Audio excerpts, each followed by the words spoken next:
was feeling depressed yesterday. Sometimes I get depressed for no reason. Like it's like an overwhelming. It just comes over you? Oh, my God. It's the worst thing. So I was sitting there. Oh, I know what happened. Gary gave me the Macy Gray. Macy Gray put out a new album of cover versions. And I don't really know much about Macy Gray. Except She had for that one big hit. Yeah.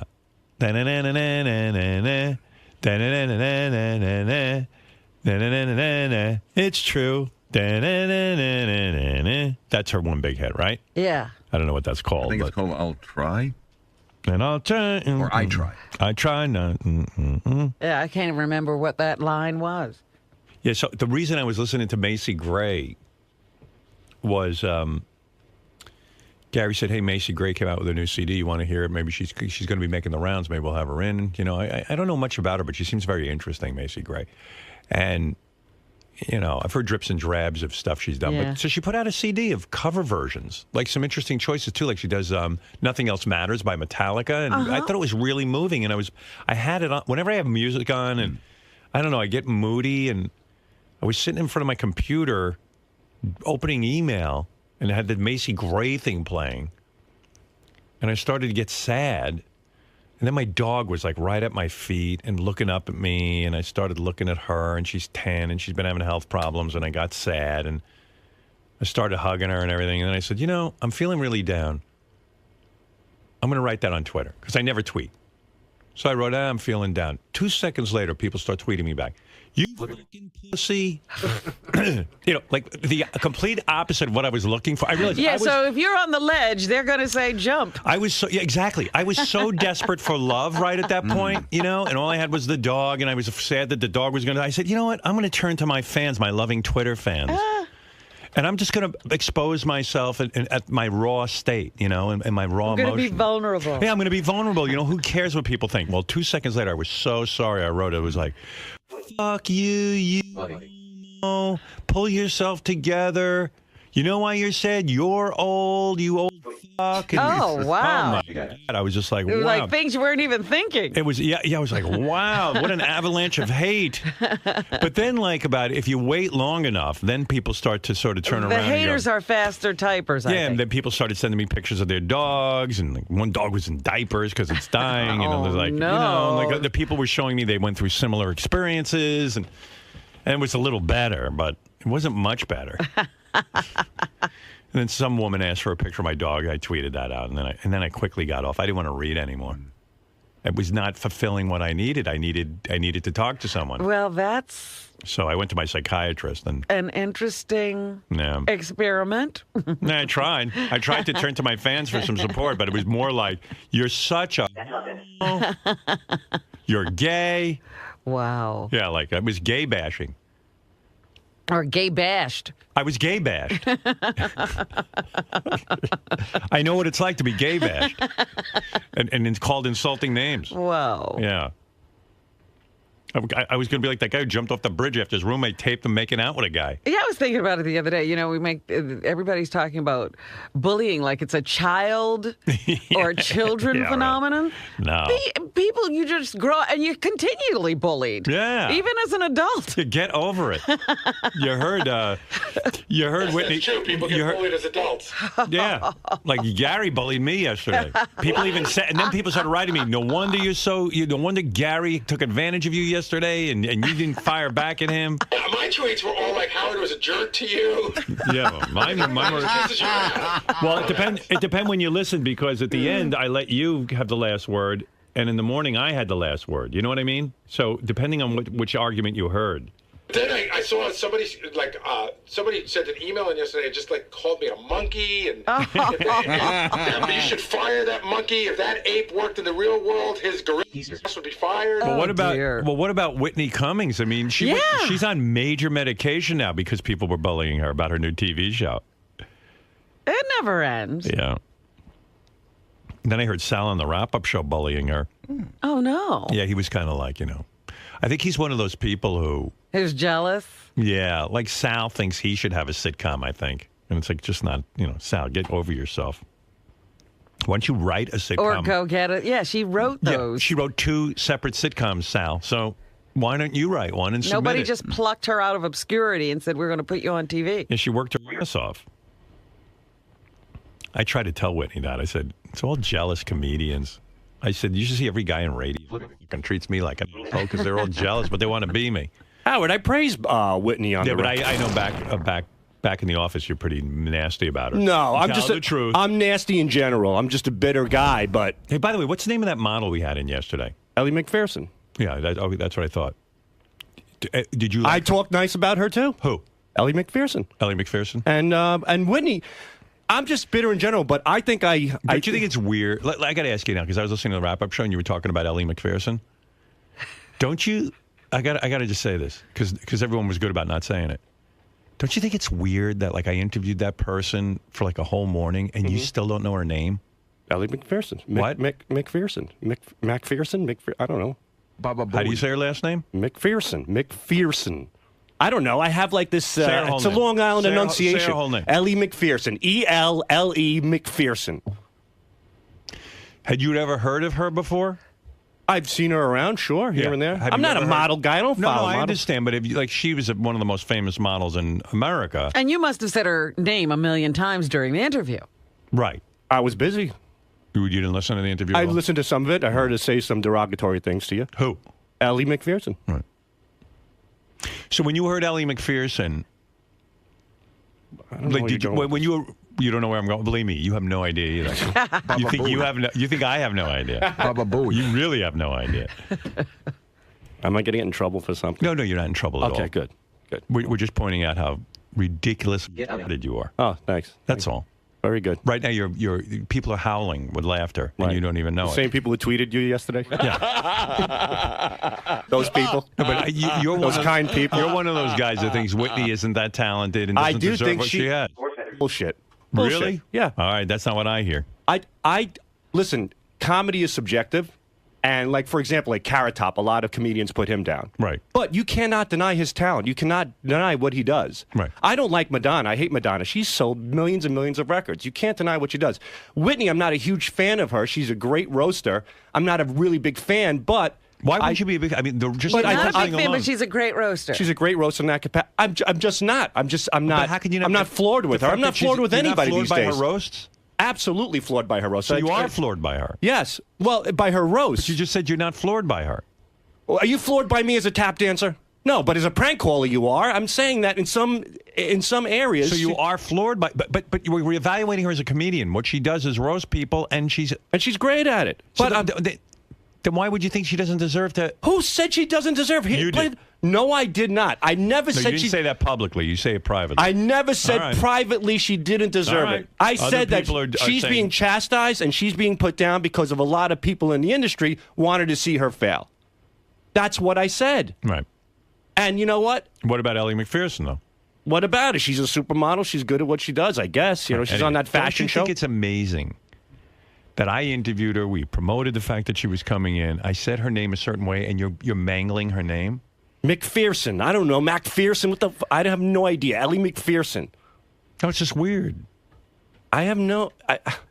I don't know how else you would mangle her name. Her name is L. McPherson. Right. I've heard you say L. Everybody call L. But L. My name's Salvatore Governale. Sal Governale. Are you going to now say what? What are you saying? You could call me Salvatore. You could call me Sal. When you call her L, I heard you call Her her. name isn't Ellie. It's ELLLE. Lee. Ellie McPherson. Holy shit. I bet you. What's amazing about you? You'll argue to the end, even when you know you're wrong. But Her name isn't Ellie. It's when L. you call her L, it's like your mother calling you Hal. No, ELLE is L. Have you ever seen? There's a magazine with that name. It's called L. Yeah, but magazines don't speak, Robin. Oh, There's not a person in America who calls her Ellie except you. Oh, well, there you go. I'm unique. Wow. You refuse to learn. All right, now so it's L. But when you called her L, and even on the wrap-up show, they were saying L or Ellie. No, you said Ellie. No I one see said Ellie. On the notes, I see Ellie. I see No, E-L. you read ELLE as is L. Ellie. E-L-L-E. Lee. Ellie. I see it as Ellie. She doesn't have L. Lee as a name. You know what it is? He has a reading problem. I and then- do not. Yes, you do. I do not. And you read it, and even though you hear everyone saying L. I'm assuming it was Sal versus Salvatore. I'm assuming it was Okay, all right. Fred versus Frederick. That's not a legitimate Versus art. Frederick. It's L. It's not It's Ellie. Ben versus Benji. All right, so it's L. Okay. And I'm retarded because I Yes. saw because I read it ELLE. I saw two L's, Well, two we're E's. going around saying, I mean, the whole world says Elle Macpherson. She says Elle Macpherson. She's on the air. We're saying, here's Elle Macpherson. And then, like, somehow you walk in out of, like, a time, I don't know where you are, like, I see something, at a I read- time machine, and you go, Ellie. Like, no, you've never heard that name before. You've never heard the Listen, magazine called when I Elle. see L, I don't think about her name. That's the last thing I think about. okay. She's a nice piece of ass. Who cares All right, what her thank name? you. Her name could be Frank. I'd bang her in the ass. Who cares? You're an amazing man. Well, I'm sorry On that I so could many name her. levels. But- Like just even your explanation every time you get something wrong. You're like, well, it doesn't matter. Nothing matters. No, it I does- don't care about history. I don't care about geography. I No, don't care. no, It not doesn't true. affect me. Not true. I don't care about voting. Not true. I don't care that there's not purple Oh, states. when you screw up an enunciation, you get 16,000 emails. You get all pissed but I off. mean, you're Are you retarded? consistent. You're constant. I'm not constant. Sure, we all get things wrong, but my God, there isn't a thing you get right. There's plenty of things I get right. What? Plenty. What? I don't know. Give me something. I don't know. What do I give a shit about? I saw her name. I pronounced it Ellie. That makes me retarded. I mean, Yeah, it's crazy. kind of. It's kind of ignorant, Howard. It's kind of weird because you work on the show and we prepare for guests and Yeah, and like, I do you a hear good job. Everyone saying L. Who cares? Can I explain it to him a little bit? Yeah, maybe you can. Sal, it's not that you read it Happy wrong. birthday, by the way, Thank you. Gary. It's not that you. Thank you. It's not that you read it wrong. Baba Booey. Now go fuck No, yourself. no, but it's that she's been in the mainstream of media for probably 30 years. You probably jerked off to her. You probably read Sports Illustrated, all that stuff. So Never read Sports But Illustrated. I understand that you read it wrong, but she's been a celebrity for a very long time. And so that's how I would think you would know her name. You know what? She really hasn't been in the spotlight in my eyes. I mean, she's out there. There's no denying it. But I'm telling you, she doesn't stand out like she's not like a Christy Brinkley, not like a Cheryl Show your Teague. cock. Just show your cock No, and I'm be not. done with it. You're looking at it right here, the right, whole thank you. body. I'm a big cock. All right. Well, I'm sorry. And as far as Whitney's concerned, that's those. No, completely I not heard that true. you kind of like one of those jealous comics. I'm not jealous of what's there to be jealous about. As soon as you start, there's a lot to be jealous. She's No. pulling down a fortune. She's making millions. and that was my point on the wrap-up show. Even though she's doing that, it's driving people crazy. What do I care what she does? It has no bearing on me as a That's person. right. That's what I was trying to tell her. These other comics, whether she gets a sitcom or not, Doesn't mean they're going to get one. Doesn't mean- she if didn't she- get them out of the line. right? If she doesn't get a sitcom, it doesn't mean then they're going to go to Sal Governale Right. next. Whether she does great or whether it bombs, it has absolutely You're going to be the no same. bearing. You're going to be the same shithead. position. Yeah, I'll be the same shithead. And in fact, she said to me afterwards, she said, I'm surprised because a lot of comics got a lot of deals all of a sudden. Like, networks kind of think in droves. Right. When you sign one person, One type of person. Yeah, they go, You go "Uh-oh. look for somebody else. let me go get another female comic or something. Right. She says, a lot of comics actually benefited from me being signed. I agree. And a lot of times these scouts, there could be a comic on stage who can bomb or be a complete hack. That might be something that a particular agent is looking Do for you for ever his get project. scouted? I've been in a few. No, not really. No, just by you.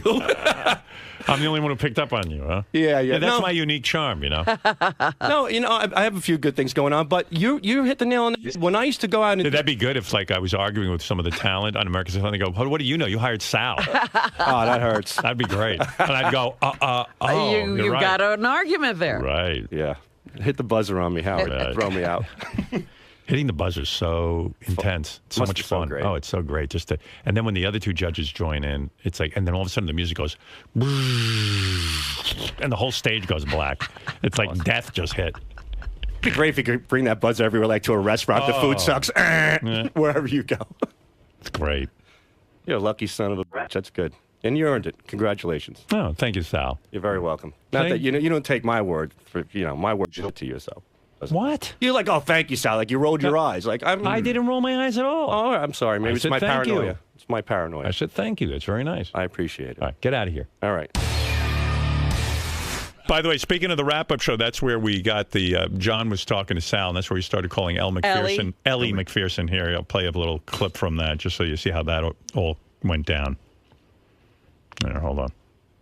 A fat, ugly chick cannot get away with comments like that. But Ellie's so hot. I mean, she could basically say that your mother looks like a fucking goblin, and that's nonsense. Suck my cock, who cares? That's the beauty of being beautiful. Sal, do you think Free pass? I mean, she said carte blanche herself. Do you think that she Wonderful.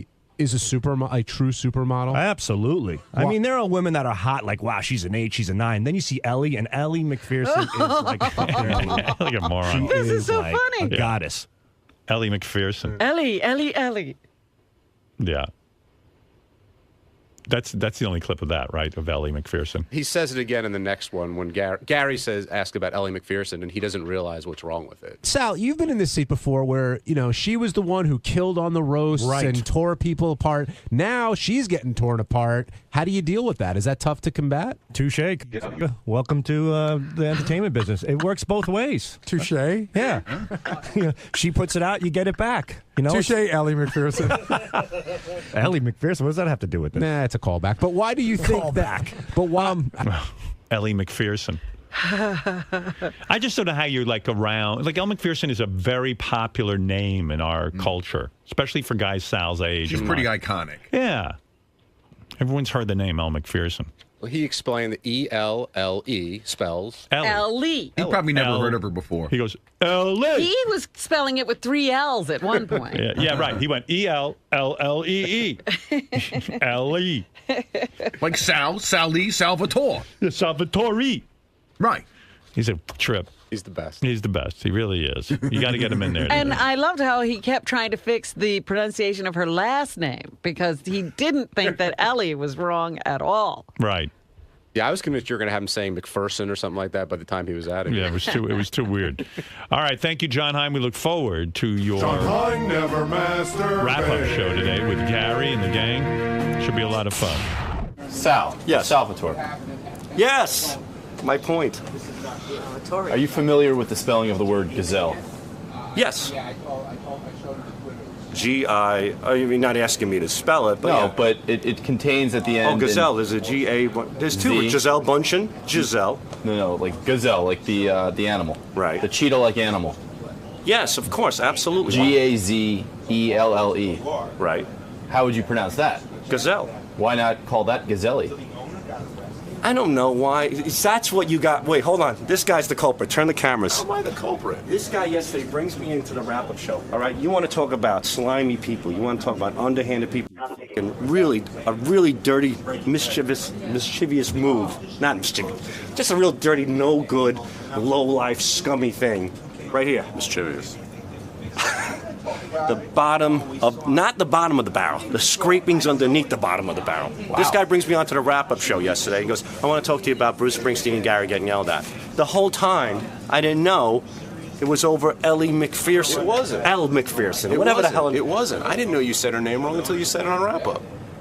I don't know about that. It doesn't make any sense. No, it doesn't make any sense. I didn't. Because I said to you, no, you why am I volunteered here? it, and I didn't correct it. I just let you roll. Well, who you wanna be told mad at you me? on the sneak that I was saying Nobody. Ellie? That was your own idiocy. I didn't know you called her Ellie until you said it. I don't know about that. I find that very hard to believe. I smell shenanigans around here. Something is very smelly.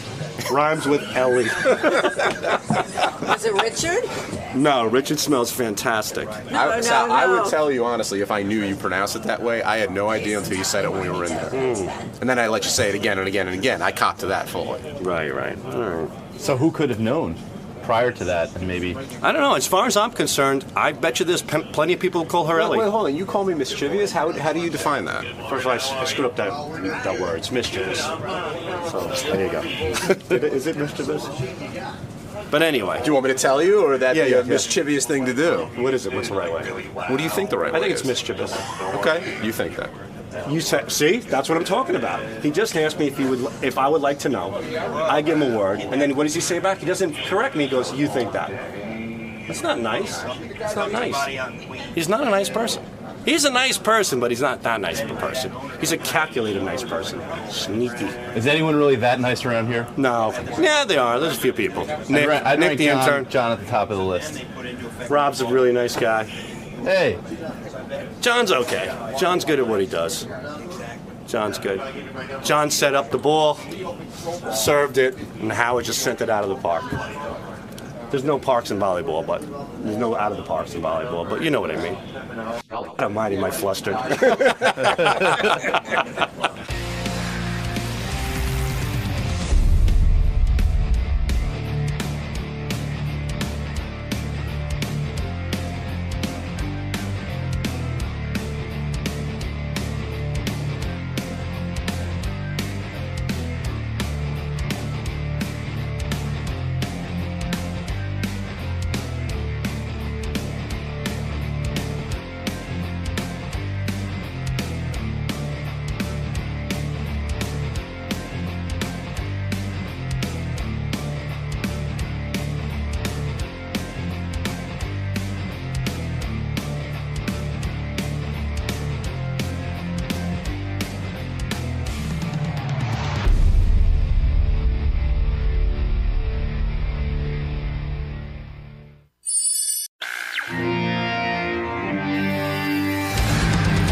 Hey, I was listening to the wrap-up show yesterday. I just want to say a couple of things, because it was a very interesting wrap-up show, and I don't know how many people heard it.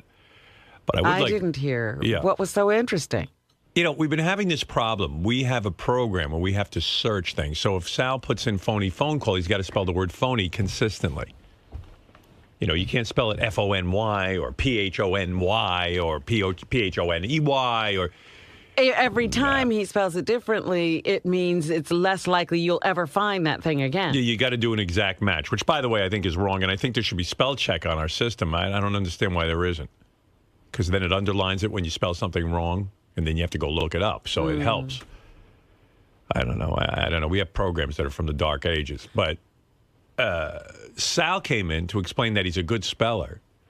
And then the guys on the wrap-up show said, okay, here's some words, some simple words to spell. And every time he spelled each word 2 different ways. and that's, he goes, I'm a really good speller. There's no way I did. He can spell words several ways. It's unfucking believable. The simplest words. Listen to Let's this. hear this. Somewhat of a reputation of misspelling things from time to time. I think I'm a great speller, but I could tell you right now, there's no way I spelled phony 7 different ways. Well, I would say 2 tops. The real way, phony, and maybe with an E sometimes, because phony, phone call, phone has an E in it, and then you can see how I can add a Y to phony, phone, Y, phony. But I'm not even saying that I did that. But there's certainly no way 7 times. No way. You consider yourself a great speller? I'm a very, very good speller. You could throw spelling at me. I will challenge anybody. Oh, no, How does spelling be? God, Oh, come God. on now. Go ahead, right now, me and you, Ronnie. And if you lose to a word, I get to smack my cock on your bifocals. I don't. First of all, I don't wear bifocals, and second of all, Trifocals, whatever they are. Yeah, okay. Yeah, and you I'm laid, a good you speller. You laid in the sun yesterday. You look like you're a ghost today. Really? And then Yeah, why- what's wrong with you? I don't know. You're Maybe all it's a pale. lie. Why did you bring up Scott Salem? Why did you say it's Scott's Well, fault? no. And I made it perfectly clear on the air, John. I said I'm not throwing anybody under the bus. And but then, I'm not throwing anyone under the bus, but Scott Salem. yes, and because I know Scott in the past has certainly misspelled quite a few times. We know that. You know, it's I been- really don't know that. Oh, yeah. On the top 5 songs, he's been known for spelling certain celebrities' names wrong, which is understandable. But we're talking about 2 different things here. We're talking about misspelling celebrity names and misspelling regular words. Right. And I think Scott's probably more guilty of celebrity names, and you're probably more guilty of words. I would take that, but I can assure you that I have not spelled phony 7 different ways. And 3? Maybe 3. Maybe 2 tops with an EY. Maybe. But you could throw me. I'm pretty good at spelling. I am. All right. Got a word for I him? am. Don't give me a crazy word. Like we have a snuffleupagus. couple. Receipt? Receipt? Yeah. RECIEPT. Exactly. There you go. Wait a give minute. another word. RECEIPT. Well, which one is it? Wait, receipt. I before E except after C. Duh. REC. Receipt. REI after E except after C. RECEIPT. Yeah, that's my point. He's concentrating right now. Imagine when he's back there with the computer. He's not And sitting he's just dashing it off. Exactly. He can't get anything right. Keep going. That's a common one. Okay. Come on, That's a common one, he goes. What does that mean? It's a common one. It's a common word. You should know how to spell off the top of your head. That should be ingrained in you, receipt.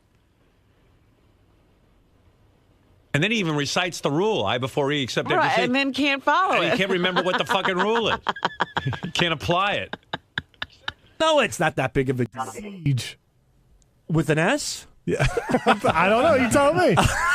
And the definition. I don't know if there's a, all right. SI. Siege. Well, it might be siege. I don't know about that. That's a tough one, but Oh my God, how is that tough? They're all tough so far. SEIGE. SEIGE. SIE. He spelled it SEIGE. And then changed And then it. he sees this look on everyone's face and he goes SIEGE. SIEGE. You did that again. SIEGE. Spell it both ways. You're getting me nervous. SIEGE. I got that one right? No, not really, no. I mean, eventually you Yeah, do. which time? And when you're back there on my computer system and we can't find anything, it's because... This is exactly what's going through his head. It's unbelievable. The guy is just fucked up. How about Connecticut? That's ridiculous. Now look at it. He goes, that's ridiculous. Connecticut. It's one of the 3 states in the tri-state area. And I'm listening to this. I said to myself, he'll never get the second C. He'll never get it. And of course... How about Connecticut? That's ridiculous. Why? First of all, It's a say state. that you live there, Gary. You doesn't write ma- it every day in your mail. But it doesn't matter. You should know. I know. I'm pretty sure I know how to spell every state because you did it in school. Connecticut. C-O. Connecticut. N-N. E-T. Connecticut. I-C-U-T. No. Well, it's a good hard try. one. It's a yeah, but It's Connecticut. Connecticut. All right. Well, it's close. That's my problem. That's what he's doing with the prophet. He's getting Yeah. close. So he leaves the C out, and then when you do a search on Connecticut, you can't find it. Oh. He should not be inputting into a computer. Why, does he do that many bits that he has to go into the computer? Can't somebody enter those that's got a, sort of a half of an intelligence? But to say he's a great speller. And like the other thing is too, like if someone said, "Oh, you spell Mississippi or spell Massachusetts," I might have to really sit and think. I would just go on Google and look it up. He doesn't do that. No, you don't. I'm going you don't care. Yes, I do care. I care tremendously, and I can spell Mississippi, by the way. Good. But there's 50,000 other words you just spelled everything twice. Like you didn't get anything. You didn't nail any word. But at the end, I got it. Plus, you're under. And not only that, you're back there. Nobody's sitting and watching you. You're just fucking typing away with your madness. No, you think I'm just sitting back there with my feet lollygagging. Because you're not going to sit there and recognize that you spelled receipt wrong. You're not even going to think about it. I do think about it because when I initially did it, I did it wrong. Okay. Then I Whatever. corrected it. Okay, thank you. Yeah, but please don't input. Let somebody with half a brain do it. But I haven't screwed up the spelling as bad as everybody's making me out to be Sal, on I the can profit guarantee system. you have. No, I haven't. And it Prove bothers me that it bothers you. Prove that you haven't. Because I know how to spell. I know how to spell. Sal, you can't spell. Yes, I can. You don't know that? I can spell. I bet you I can spell better than half. A 3-year-old can spell receipt. I got it right. It and was then just you go I before E except after C, and you still can't do it. You ask me a word and give me instead of me blurting it out, I'll think about it and give you the right answer. But you don't think I bet you I could spell better than Gary. You're not even understanding what I'm saying. I You're back do. there. You're not sitting and checking your work because you think you know how to spell. I'm a little impulsive on the spelling. I'll admit that. I figured that out. When you're back there, at least there on the show, you're really thinking it through. Can you imagine what you're like back there when you're just kind of hanging out? Well, you're not sitting and saying I before E after C. No, not in those cases. But I can assure you that I've never had a problem with you spelling with the profit system and spelling. You haven't had a problem because nobody's been aware of it. You're just spelling away. I've never had a problem finding any piece of media that I've sent to you in any capacity. But that's not the point. When other people go to search for it, right? They don't think like an idiot. In other words, you're on an idiot level, so you know how to spell like an idiot. So you can search anything. That's very nice. Well, that's a compliment. You're consistently stupid. We need an idiot-proof system, I guess. Well, we don't have one. Well, I'll work on it. And now, what are you going to work on? You're not working on anything. I can work. My spelling is good. How are you going to work on your spelling? Because I'm good at because the problem You're not good at spelling. That's the first thing you got to work on, and admit that you're not. Okay, my weakness is that Your weakness is spelling. I'm too impulsive with the spelling. Sal, could you please? We had a conversation this morning, yes. Right? What are you going to do? I'm going to spell check everything. I'm going to be very aware of what I put in. Spell check words like receipt. Oh, yes, I am, because everything that I type because you think you can spell it. Everything that I type into the Prophet, Howard, I'll put into Google first, and I'll make sure. In other words, he's just going to put in RECIEPT, and he's not going to think about like, oh, maybe I'm spelling that wrong. He's going to say, I know how to spell it. Howard, can I show you something? Yeah. Go to Gary page 2. All right. Okay. You don't have to play this. Just look at it. Go to the fourth one down. 2, 3, 4. Yeah, there's a good example. What is it? You wrote the word Napoleon. Okay. I didn't write that one. Napoleon Dynamite. You did. Oh, mate. Okay. Well, we've also discussed. How do you spell Napoleon? That's a good one. But the thing is that we've explained in the past. How do you spell Napoleon? I just want to say before I spell it. Spell Napoleon. Napoleon. Now you're sitting and thinking. Imagine back there, you just kind of ran. Now instead of me blurting it out, I'm going to step away from the mic and think about this. Go ahead. How long should we take? You see my point, though? He's back there. He's not sitting and thinking. He's just typing. He doesn't walk away from the computer. Exactly.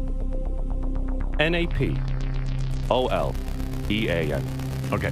Not only is that wrong, but that's the third wrong spelling, because that was wrong, and then you spelled it on here Napleon, which is Napoleon. You left out the O. That's a friend of mine from Bayshore. It's a disaster. You don't know Napoleon, and we've all admitted that names are different. And because look at me. You don't know how to spell. I do know how to spell. I do. You've got everyone wrong. We just haven't asked him the right words. Can you spell an easy word like foreign? Foreigen. Right. Okay. Howard. Yeah. Same page, second column, all the way at the bottom in blue. Okay. All right. I just spelled foreign. That's a difficult word. I know how to spell. All right, good. You got one right. And names, even Gary made it yesterday. Celebrity names look at this, are look difficult. At this. Misunderstood. How do you spell that? Misunderstood. All right. Misunderstood. MISUNDERSTOOD. Yeah, except on here you spelled it Miss, M-I-S, and then you put a space and a capital U as if it was like Miss America. Misunderstood. Well, that's odd. That's, That is odd, isn't it? But at least we can confirm that. You turned her into a woman, misunderstood. You're fucking insane. I'm Mr. Understood. You don't know how to spell. You don't know anything. I know how to spell. I just proved to you that I just spelled one word right out of 20. Foreign and misunderstood. No, you spelled misunderstood right now, but on there you spelled it wrong. Because, again, I found my weakness. Because you got nervous. You went, oh, misunderstood. That must be like 2 words. No, I think it was just you broke it. What do you mean? No, you broke it into 2 words and you capitalized it. Capital M-I-S, and then space capital U-N. That is a little odd. I wouldn't do that in a normal circumstance. But the thing is that he wouldn't do it under a normal circumstance, like work. You can't spell. I just spelled foreign and misunderstood, dude. I'm a good speller. You didn't spell misunderstood right. You do everything wrong. I spelt it right for you here. You're here because I'm sitting here and questioning you. Because you when found you're back there on your own, you don't even think. You just found a chick in the armor. I'm impulsive, and I figured out the problem. That's the problem. But how are you going to know when not to be impulsive? Every word you're going to stop and think? Not every word. Come on. Jesus so you're not going to sit. You're not going to sit and think about misunderstood. You're just going to type it. Like I said, like Napoleon, right? How could he? Napoleon, you mean? Yeah. How could if he thinks that's the way it's spelled, then he won't spell check. That's no, exactly I will. Okay, right. here's the point that I'm trying to make. That's the whole point I've been saying to him over and over again. He doesn't understand. You don't understand. Oh, okay. The point is, I'm saying, boss, you made something. Can you spell reindeer? That you could spell, right? R-E-I-N. Right. D-E-E-R. Good. Okay. All right, I'm 3 for 3, dude. 3 for 3? Foreign, misunderstood, and reindeer. No, I told you spelled misunderstood wrong. On there. Yeah. But when you... How are you going to know you don't know? I'm going to tell you how. Because, A, I'm going to... Thank you. When I give you the answer, you don't want it. What's the point of you asking? I told you receipt. Wrong. I'm trying to put you at ease. You're saying, Sal, Connecticut. Wrong. I can do it now. I've learned it. What was the other word you got wrong? A ridiculous word. Siege, but I got it right. Siege. Oh, no, you gave it to us both ways, and the other one was receipt. You went back and forth and back and forth. You gave us 2 choices, so whichever one was right, you'd say you'd know it. Who knows what you could spell? This guy says McKine. He can't even pronounce machine. Come on, you know that's not true. He can spell machine. But I can spell. I've just proved to you that I spelled 3 words, and I know what my problem is. So this is what I'm doing. I'm going to type What it in. about all the ones you got wrong? You don't count those? People get things wrong all the time. You have to fix them. But the problem is we have a fixing computer system where we need to search. Absolutely. So the fact that you get 3 out of 7 right means the 4 you get wrong we'll never find again. And that will not happen in the future. Right, thank you. And I can assure you that those I can assure you it will. No. Because you don't take it for real. I so do. It kills me that you think this way. You're ruining our system. You're ruining my head. Yeah, good. Well, because you're ruining my system. I'm not ruining your system. You're ruining my system. It won't be ruined. We can't find half the bits. Everything will be double checked, even if I think it's correct in my own head. I'll double check it on Google. I'm going to double check. Remember the games? I used to fuck up the games. You've never had a fuck up with the game in a long time. How would I know? I don't go in there and search. My guys do. Right. And they're saying you're screwing up all over the place. They're all full of shit that I'm screwing it up. Same page, top of column 2, light blue. Oh, yeah. Okay. So you know the bit anal receiver? How do you spell receiver? All right. I remember that one. Receiver. R-E-C-E-I-V-E-R. Okay. So how do you think you spelled it in our computer system? I switched the I. R-E-C-I-E-V-E-R. It's a common mistake. A common mistake? It is not a common mistake. Well, that's why they created that phrase, I before E except after C. Right. That's how common the mistake was, that they had to put a phrase behind it. No, they teach you that in 2nd grade so that you know it. So it's a no-brainer. All right. As soon as you see that C, you put the E there. Everything will be double-checked, spell-checked, and put in. You'll never have a problem, ever. Never ever. Receiver. Yeah, I'm receiving it anally right now No, you're from not. you. Yeah, no, yeah. You're not. I'm too nice. Most people would fire you. I've spoken to other people who run like media things, like I do. They like one mistake and they fire somebody. Yeah. I just put up with all your shit. Come on, man. You're not that busy that you can't get I'm this not saying right. that I am. I'm just saying that. Would the word bureau just blow smoke out of your... B-U-R-E-A-U. Yeah, how come you can spell that? Because I can fucking spell. No, you can't. Yes, I can. You can't spell receiver. I just did. I know I screwed it up there. It's because I work too fast. I'm jittery. Well, stop it.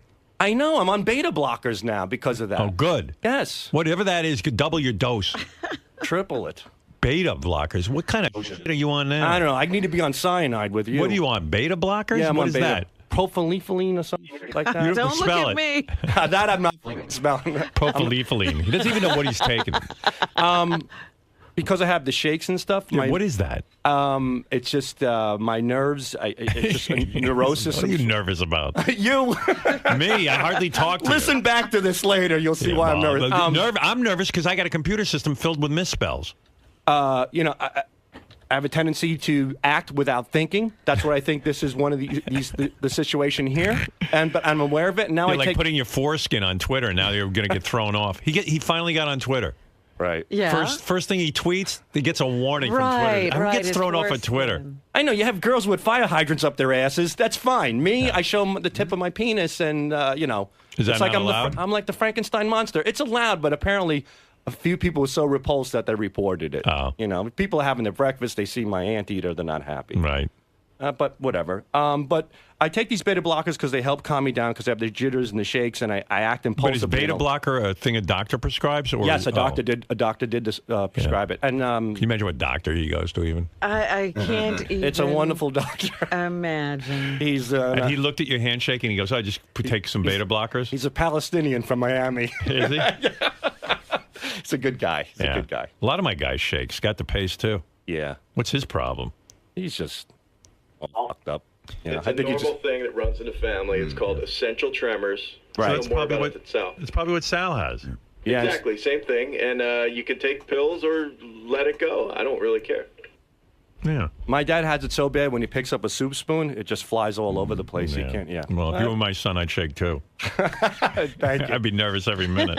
Well, now that I'm aware of the issue, and Right. hopefully I put you at ease a little bit. Well, you have not. Well, but please get it right. You need a beta blocker because you should be rest assured that I will fix everything. Is that what the guy said? You have essential tremors? Essential tremors, yeah. Why are they essential?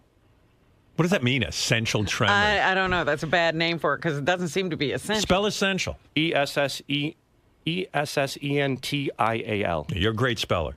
You're an amazing speller. Essential. You can't even spell essential. ESS. Retarded. Oh, maybe one S. One S. All right, Robert? go ahead. Let's hear the new spelling now. All right, we're up to spelling number one. Let's go to number Essential. two. I would think essential. Go ahead.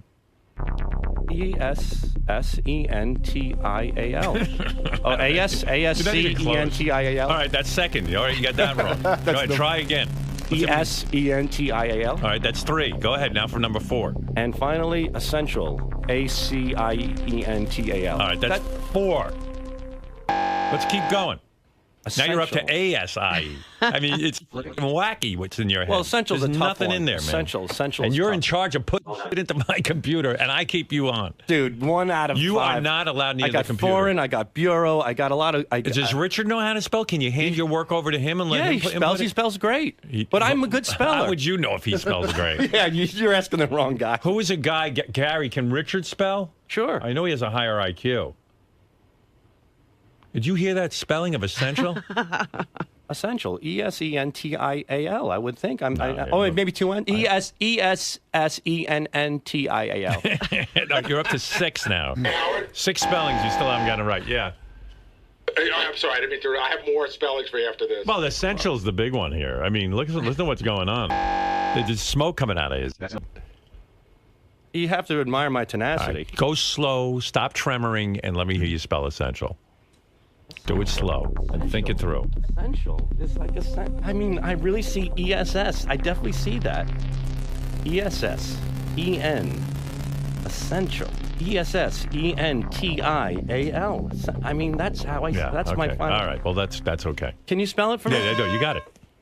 You got it. That's the first one that I said. No, I don't know. You said something else. You threw a couple other doozies in there. See, and it just took me a little time. You got me a little nervous. Right. My essential tremors kicked in, and then I'm just going to throw you one more example.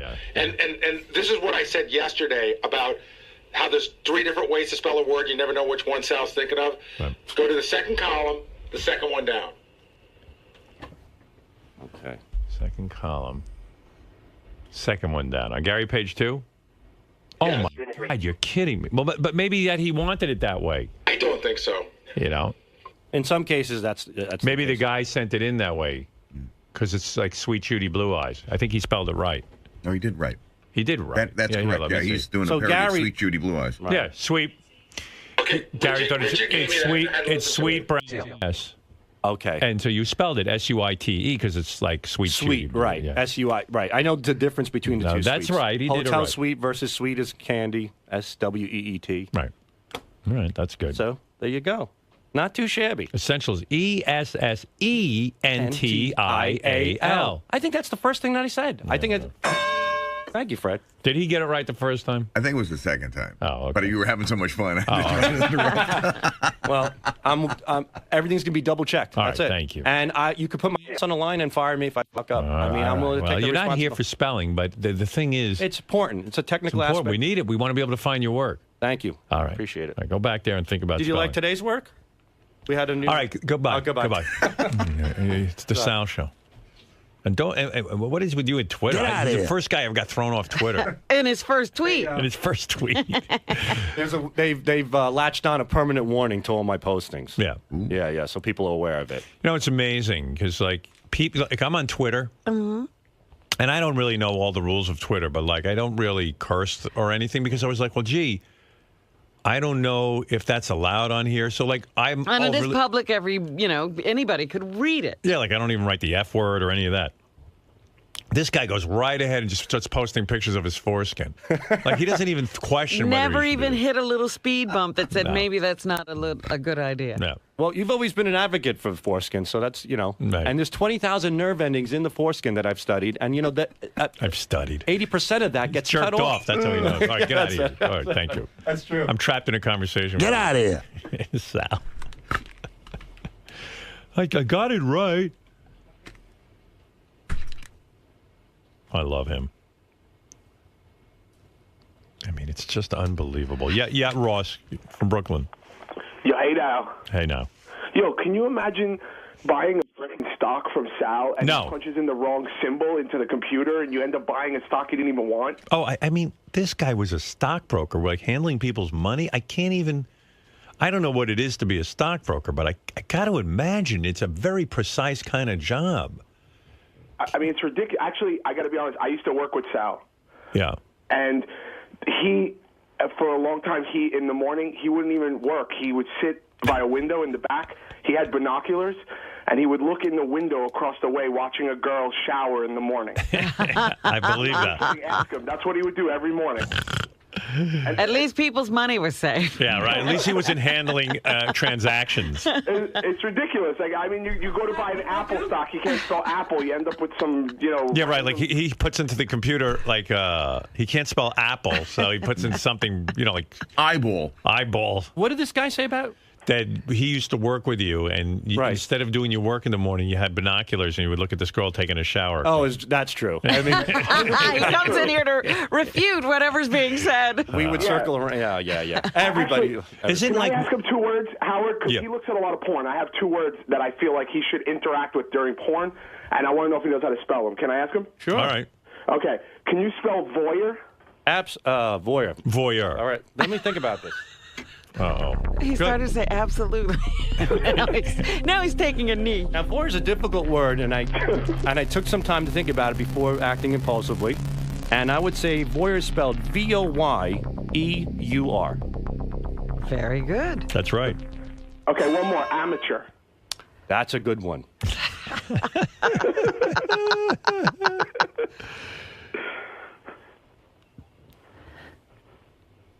Amateur. AMATEUR. I'm hoping. Wait. AMA. AMA. Wait, amateur. Oh, God. AMA. Amateur. AMATEUR again. Final answer. I believe that's right. Wow. He's so nervous. I know. He's like sweating bullets. It's amazing. You got a guy on your staff who can't talk and a guy on your staff who can't say. He got him right. He got him right. I'm proud of him. I'm proud of him. Now he's thinking. You know what? You should have been in the spelling bee. You know how those kids go. I really think I could spell a lot better than a lot of people here. Right. I would be willing to, Sal, how is it you were a stockbroker? Like a guy calls, I don't know the stock business, but you call up, right? I'd call you and I go, Sal, I want to purchase some stock. Sure. And then you have to handle that transaction? Absolutely. And then what do you do when the guy gives you the order? I put it in. I fill the order. You put it in the computer? Yeah. How do you find the stock symbol? We would have a system similar to the Prophet that would be one for. This is how you find the stock symbol. What's the symbol for Apple? What is it? AAPL. Can you imagine how creepy that is? That he. Oh, I mean, I can't imagine him handling people's money. And Why? Then, I spelled. And then what do they do? How do you get the money from the people? Well, that goes through. That's another system altogether. Oh, they don't let you handle No, money. no, Yeah. none of that. None of that stuff. There's got to be somebody brighter than you handling the money. I mean, the whole system is shaky if Sal's handling the money. Well, the economy's been in this for quite some time, and I would say there's quite a few people out there that are ruining us financially. Right. Okay. So it's not just me. And I can spell. I proved that I spelled pretty good today. So yeah, you did a great job. And All right. I have a lot of confidence. Thanks. I can see. Thank you. Sal, can you spell February? FEBRUARY. Okay, I shut up then. You got me. All right. Who is this? My name's Ross. Okay. Very good. Good talking to you, pal.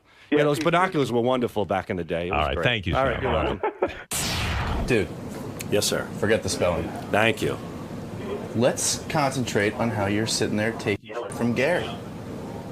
What about? Oh, You're letting him pile on. What are you doing, man? This isn't Sal. No. Stop going on the offensive. No. So what? You're not a great speller. Who is better than busting on Baba Booey? Than Every you? dog has his day, and when the time comes, believe me, he'll get it.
Well, where do you want to start? Artie and just about everyone in the world. Sorry? No, the drama on the Bubba show. Yeah, well, did you hear about Sal? No. Yeah, Sal had a major accident. He's not here today. What? At Artie's show on Saturday night was the show, Art? Yeah, he fagged out. He's not here today. What a pussy. Friday night was the He show. needs a day. Well, Friday night in He's been Tampa. in the hospital all weekend. What did he do? Again, this was one of those shows, like I said, this was like a real sort of a serious event. It was a Howard 100 event. Bubba was involved. Everyone who does stand-up on our show went down and was part of the show, which is a rare thing nowadays. So, yeah, Sal got into a major. I think it was the Baba Booey Angels helping out Gary for once, because Sal hurt himself in the Baba Booey mask. Oh, you know that dear. big Baba Booey mask Sal wears? Yeah.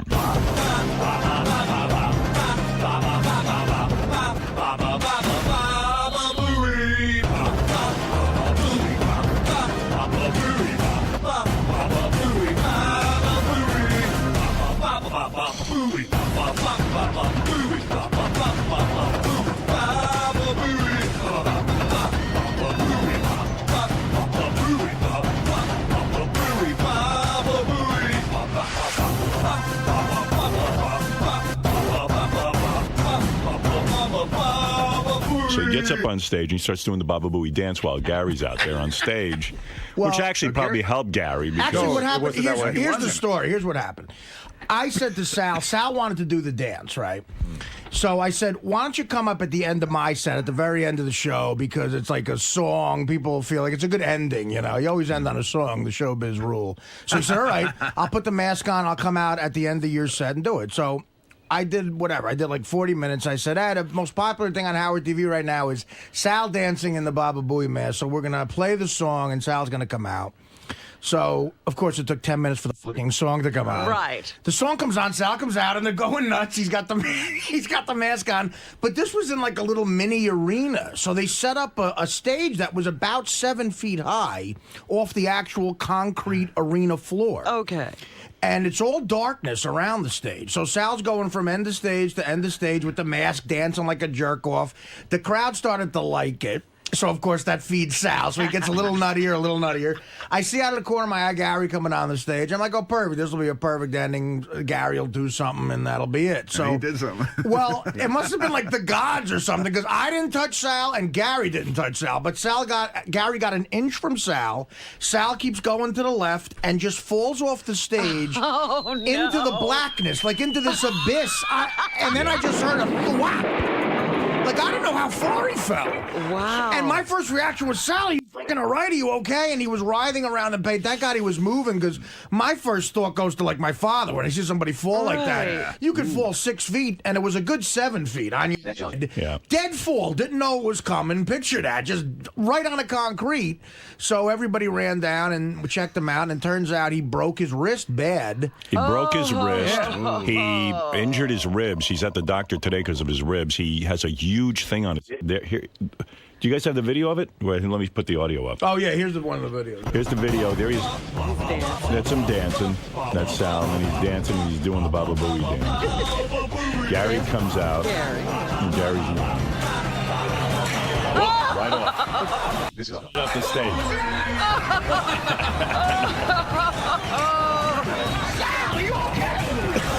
Wow. Yeah, see, the stupid thing was Sal was so obsessed with doing this bit. Like, I just talked to the guy in the garage, and he was saying that when Sal picked up his car, he showed the guy the mask, and the guy at the garage even said something like, shouldn't the eye holes be a little bigger? And Sal was so obsessed, and he goes, I'll do it, then you come out, and you whip the mask off and throw it to the audience, you're going to love it. I was like, all right, whatever you want to do. But right. This was like his, Bohemian Rhapsody. Yeah. But, of course, I go to talk about, first of all, it was like about 4,200 people there. Nut bags. Just a nutty fucking crowd. And I said, I think Sal's dead. They go, They yelled. Yeah, they were happy they had seen it. Yay. But then, of course, all they wanted me to do was the wah thing. So I said, wah, I fell off the stage. That got like a standing ovation.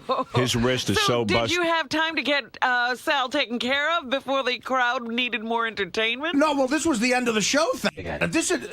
We waited. Right. It happened I saw in the beginning. pictures. I would have had to do an hour after that. I saw the pictures of Sal in the hospital, and I mean, literally, they had to put a plate in his wrist. Yeah, he's fucked up. He's fucked up bad. He's really. He's lucky to be alive. Well, he made the mask himself. He's lucky he didn't snap his neck. Yeah, that's what I was really scared I was going to look down and see something like that, man. But he was moving the whole time in pain, which it sucks he's in pain, but that's a good sign. And Sal and his wife have like the world's worst marriage, as you witnessed here the other day when Sal's wife paintballed him. Because it was a rough weekend for Sal between his ass. Go. Good shot! Wow! Good shot! I heard a story where Sal was still in Florida, and Gary goes, "Why don't you go home? You've injured yourself." He says, "Quite frankly, I could get more rest here." Wow. He called Christine, his wife, and they had Sal on like double doses of Dilaudid and Vicodin, and he was in a lot of pain. So he threw up from all the medication they put him on. So he called up his wife and he told her, and she said, "Are you sure you don't have a stomach virus?" And he said, "No, I just told you it's from medication." She goes, "Well, just in case you stay there, I don't want you giving the kids a virus." My God. She told him to stay the extra day. Yeah. So they have the world's worst marriage. That's horrible. Officially. In fact, I don't know. After our show, they were on. Oh yeah, who do you know that's worse? Well, again, did you know what happened on the Bubba show? I don't know what Robin's talking about. This has got me interested. I do know, because but I'm not sure what you're referring to. Bubba, you remember Akira, the girl that came up here and got the push shocked? Well, she and Spice Boy had a relationship, right? Right. And then it sort of petered out and he got back together with his girl. You know, they've been going back and forth.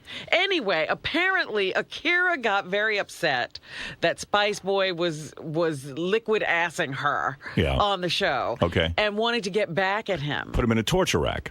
She put him in a torture rack and then showed him a videotape or DVD of her giving a blowjob to another guy who is one of Bubba's guys. Yeah. But the guy's married. Oh my. So that all came out on the show. And then they called his wife. Oh my God. Yeah, and I don't know what happened after that, but they called the wife and said, you better go talk to your husband because, and Spice Boy just blurted out, they just showed me a tape of him getting a blowjob from Akira. Well, I'll tell you what happened. Nothing happened because those crazy rednecks don't give a fuck.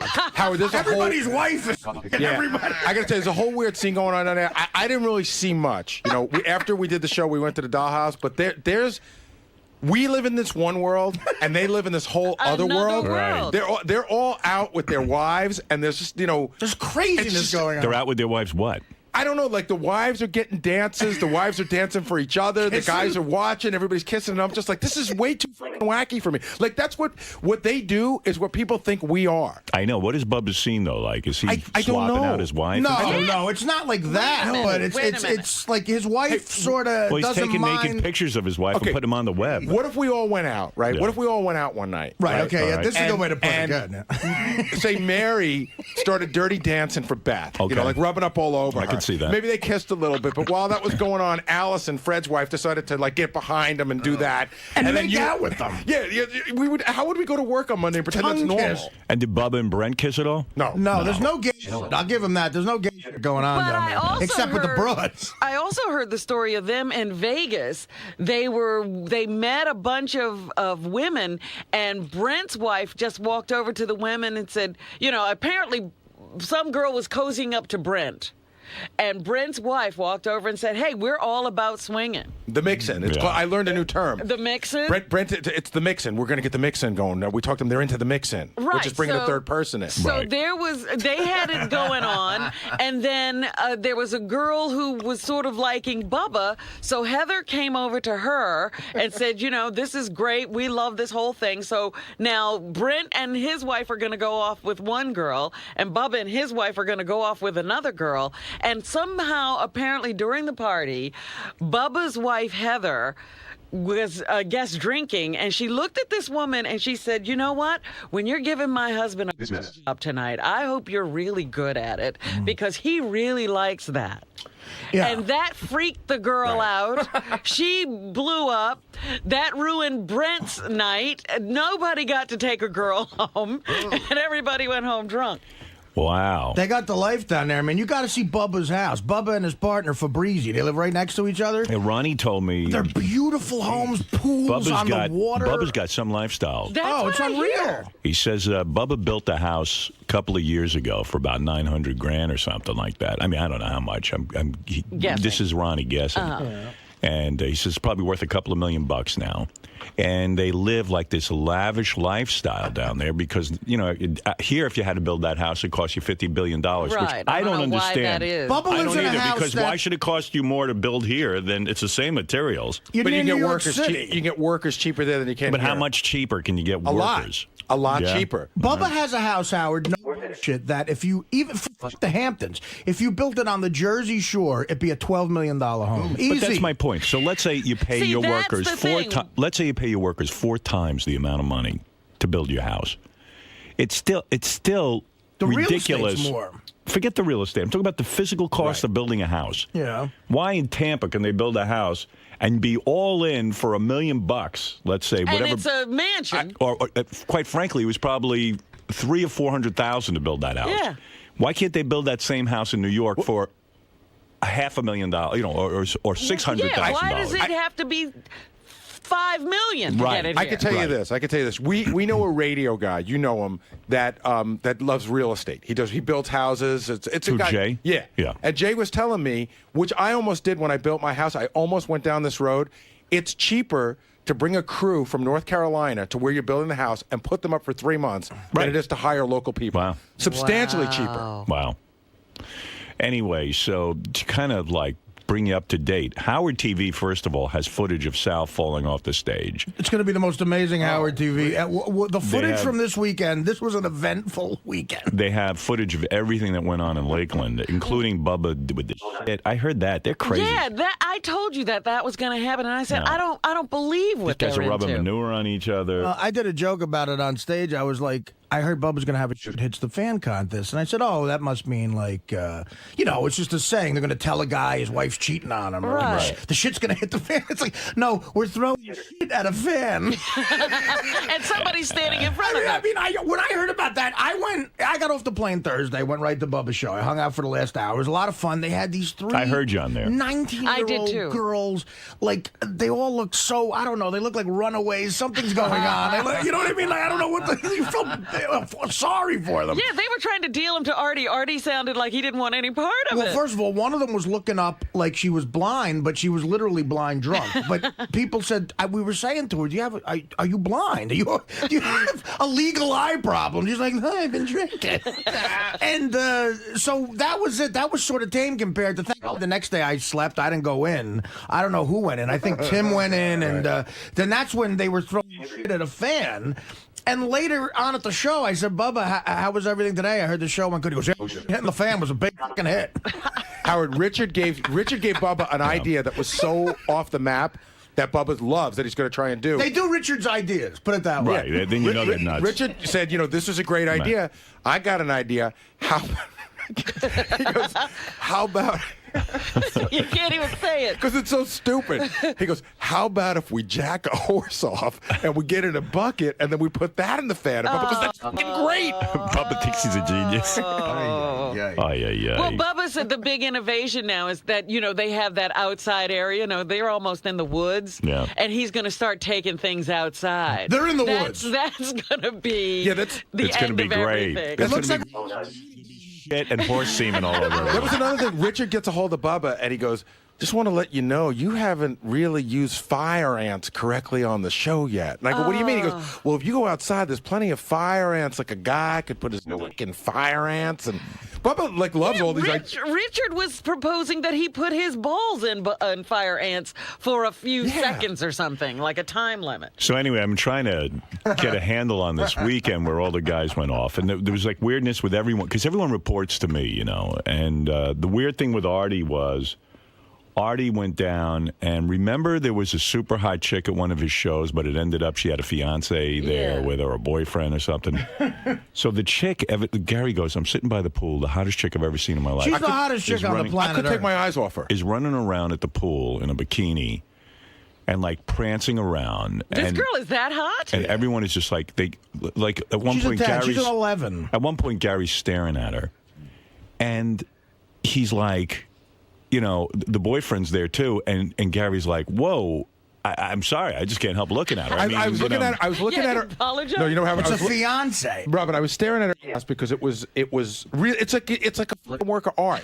I swear. She looks like somebody carved her. Yeah, no, she really does. She's like, so I'm staring at her ass, and then I look up, and her fiance standing right behind her. He looks right in the eye. I had to laugh because I can't have been the first person to guy's doing used to that. So the girl was you're wondering why she's down there. She's down there for Artie's show, but it seems, according to what I heard, Artie hired her. Yeah, well, I met her in show. Vegas. So she says to me, she goes, I got a really hot friend too, who's a single girl, and she's a school teacher, and me and her could come and sell your DVDs. And she said, because I started. First of all, she's got 2 kids. That chick. You're kidding? kidding? A hot chick has 2 kids. How's that possible? With her fiance, so they're like and her fiance's a really nice guy. They're like, they got a whole thing going on. They're like a couple, and they're.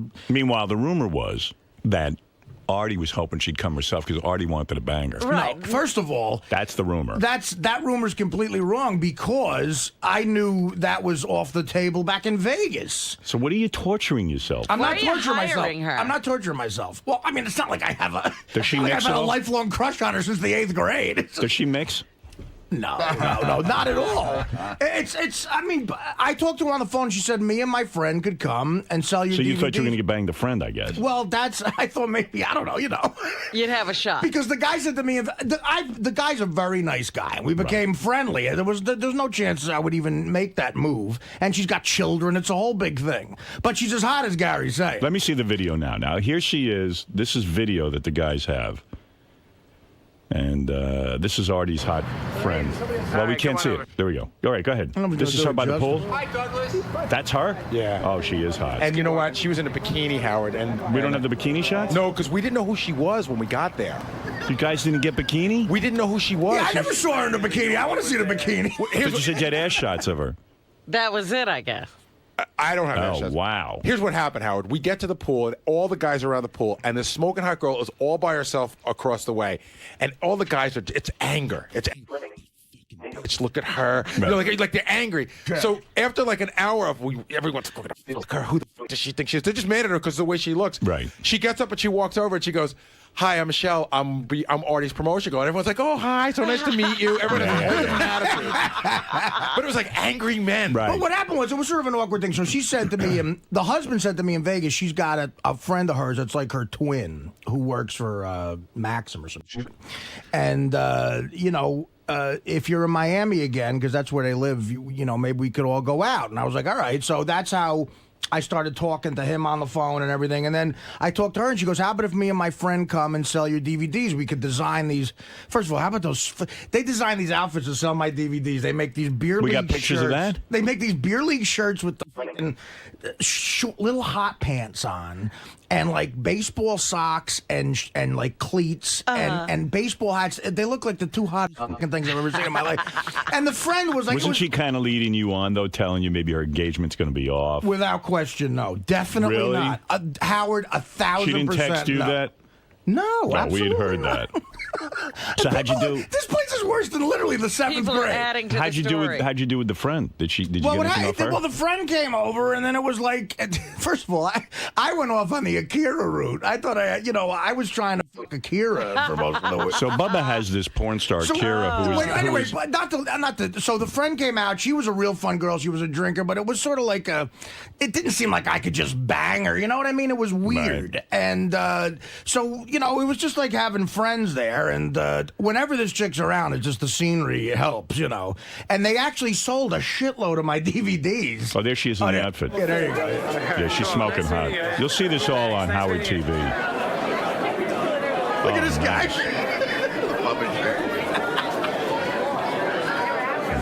Looks like a zoo. It was. Yeah, this was like 4,000 people. This little mini arena. I think there were more people backstage than there were actually in the arena. Anyway, she's got two kids. She's got like Irish twin kids. They're 10 months apart. Wow. So they're like, she's got little babies running around. But she's a really sweet girl, and her friend was really nice. And the So you didn't boyfriend get Was laid. the friend like a twin? the friend was hot, but standing next to that chick, it's rough to. You know what I mean? It's just hard. Artie's so right, because I thought the friend came down on Saturday morning. I was looking at her, I go, man, the friend's really hot. And then when she comes down, it's She's the tough. queen bee. And the friend's good looking. She's The very friend's good. like a boy when she's standing Right. next to It's her. just It not must the be same. hard for a broad to hang out with this chick, But she's such a sweetheart. She's very, very nice. As hot as she is, she's also nice. And this chick that was like, the friend started drinking, and I was like, I didn't get the vibe. But what am I gonna do? Just go fuck this girl? It was it just wasn't like that. But I went off on the Akira tangent. Oh my God. Akira is a girl. Okay, you got to explain yourself. Akira is a girl who works on the Bubba Show. She's a porn star, and I think she's so incredibly hot. I forgot how hot she was. She's smoking. I saw a photo from your weekend. Reverend Bob Levy was eating her asshole out. That's a little bit of a turnoff, but Do we have that on tape? Because where'd they get those pictures? Do we have that? Yeah, that was on the bus, and we should have in the that. bus. Oh, there it is. Here's Bob Oh, eating so Akira's it's not asshole. even on stage. Earbuds! Look at that. Look how hot she is. Howard TV. What is with Bob? I mean, no offense to Akira, but just shoving your tongue up some girl's ass you don't know. What does he get out of it? I don't know. Hepatitis C. Maybe he thinks, but seriously, I think that at some odd level, he might think that that's the beginning of getting something started. Yeah. Like, hey, she likes me. Yeah, I know, but I heard he was following her around like a dog in heat, like like almost like in rape mode. But I thought he was back with his wife. I guess he's not. That was a whole other conversation I had with him about the wife. Levy? Yeah. I don't know either. It's like, I guess You not. said Levy looked like he was in rape mode. Oh my God, he was looking at her like she was a piece of meat, and he was a starving dog. It was scary looking. She is hot. Yeah, and she's so open. I mean, with like her body, and I mean, it's insane. I mean, Bubba found like the perfect chick to go out and hang out with him because she's up for anything. she's the chick who was going to put the phone up her ass, and they were going to call her ass, right? See if a cell phone works but in there's her a ass. whole weird thing going on too, Howard. Like Akira will be walking around and she'll walk by and Bubba goes, "She's cute, right?" I go, "Yeah." And he goes, "Akira, come over here." And Bubba will just pull her shirt down and go, "Look at these titties! Look at these titties!" Well, you get I was two like, different. wow. You get two different explanations from people. So Levy's doing that to her on the bus, and some people come in the Bubba camp will come up to you and say, "Dude, she'll fuck you, no problem, she'll fuck you," and you just gotta ask, And then there's other people who go, "Yeah, her and Spice Boy have a thing, and there's like a Right. gray area," and I'm like, "Really? How gray is that?" I mean, Spice Boy's a pretty big guy. I don't know. So there's like a little weirdness going on there.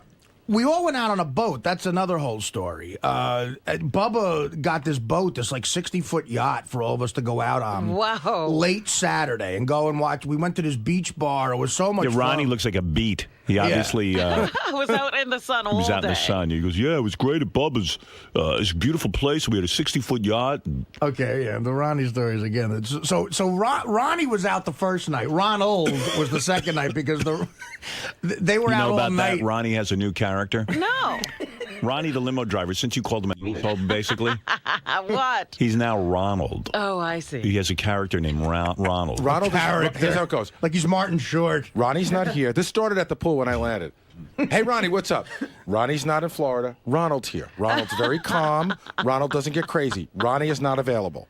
He's so upset by what you said, Robin. Well, meanwhile, I heard Ronnie came out when you guys went to the So strip Ronnie club. did show up. Yeah, he The got first up in the second night he got up in the booth and he's like, "Let's fuck some fucking whores. Let's fuck some whores." And everybody in the whole strip club, they looked up and they were like, "Who the hell is that?" He's like, "Hey, it's Ronnie." But Ronnie's back. We took this yacht to this little beach bar that was so much fun. Everybody, there was hot chicks around, a band.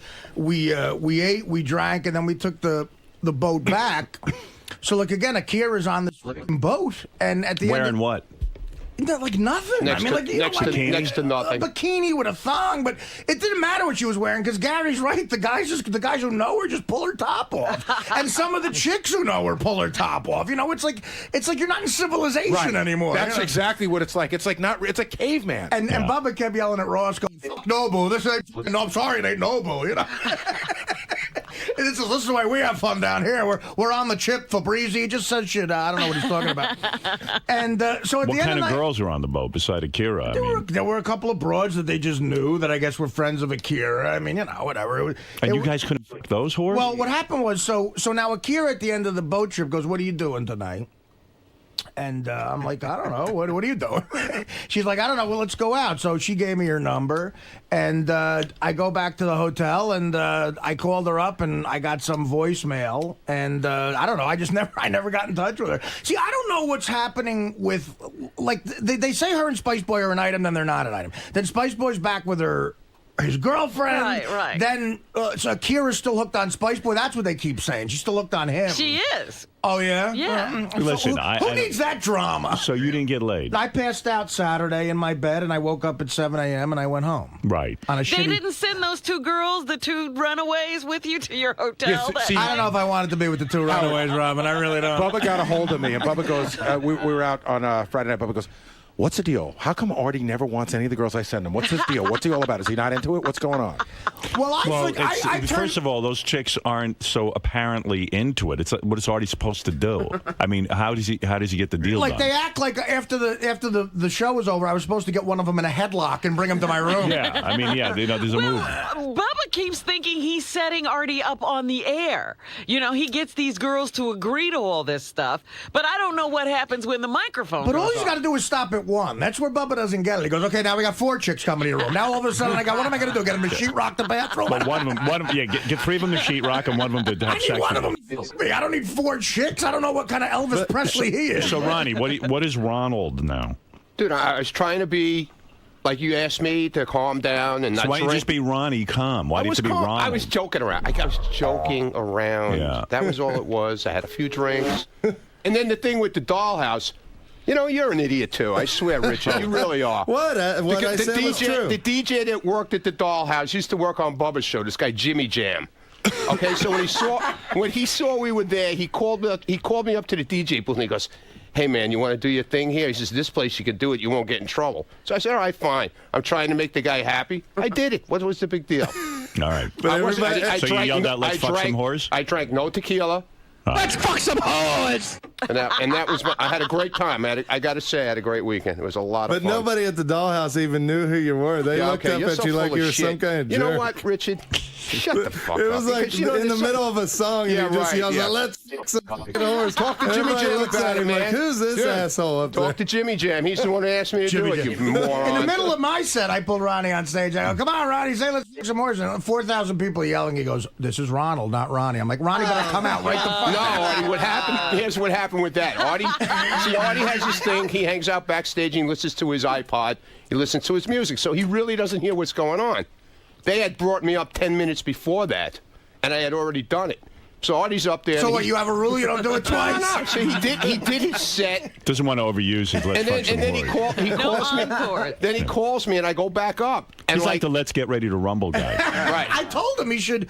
I said patent that fucking Yeah. thing. Actually, I talked to Bubba about that. Yeah, good. Oh my God. Everyone's looking Here for that. comes the T-shirt. All right, I had enough of this. Thank you. All right, Ronnie. Ronald. The big story of the weekend is poor Sal. I mean, he looked all right, but the So next he's day at not the here today? No. The next day at the hotel, he was in a wheelchair. He looked like FDR but doing he a didn't- fireside chat. That's a whole. He didn't need the wheelchair. You know what I mean? Like they Right. put him in a wheelchair. He didn't need the wheelchair. Yeah, but he then- didn't break his then leg. before you know, the guy's like wheeling him outside so he could smoke and wheeling him around. But he did have the He's arm. lucky to be alive. The arm was just like he really is. How I'm telling you, it was like a cartoon. The way he went off the side. I was watching it from the side of the stage, and I thought he did it on purpose. I was like, what's he doing? I thought he jumped down into the crowd. Oh, man.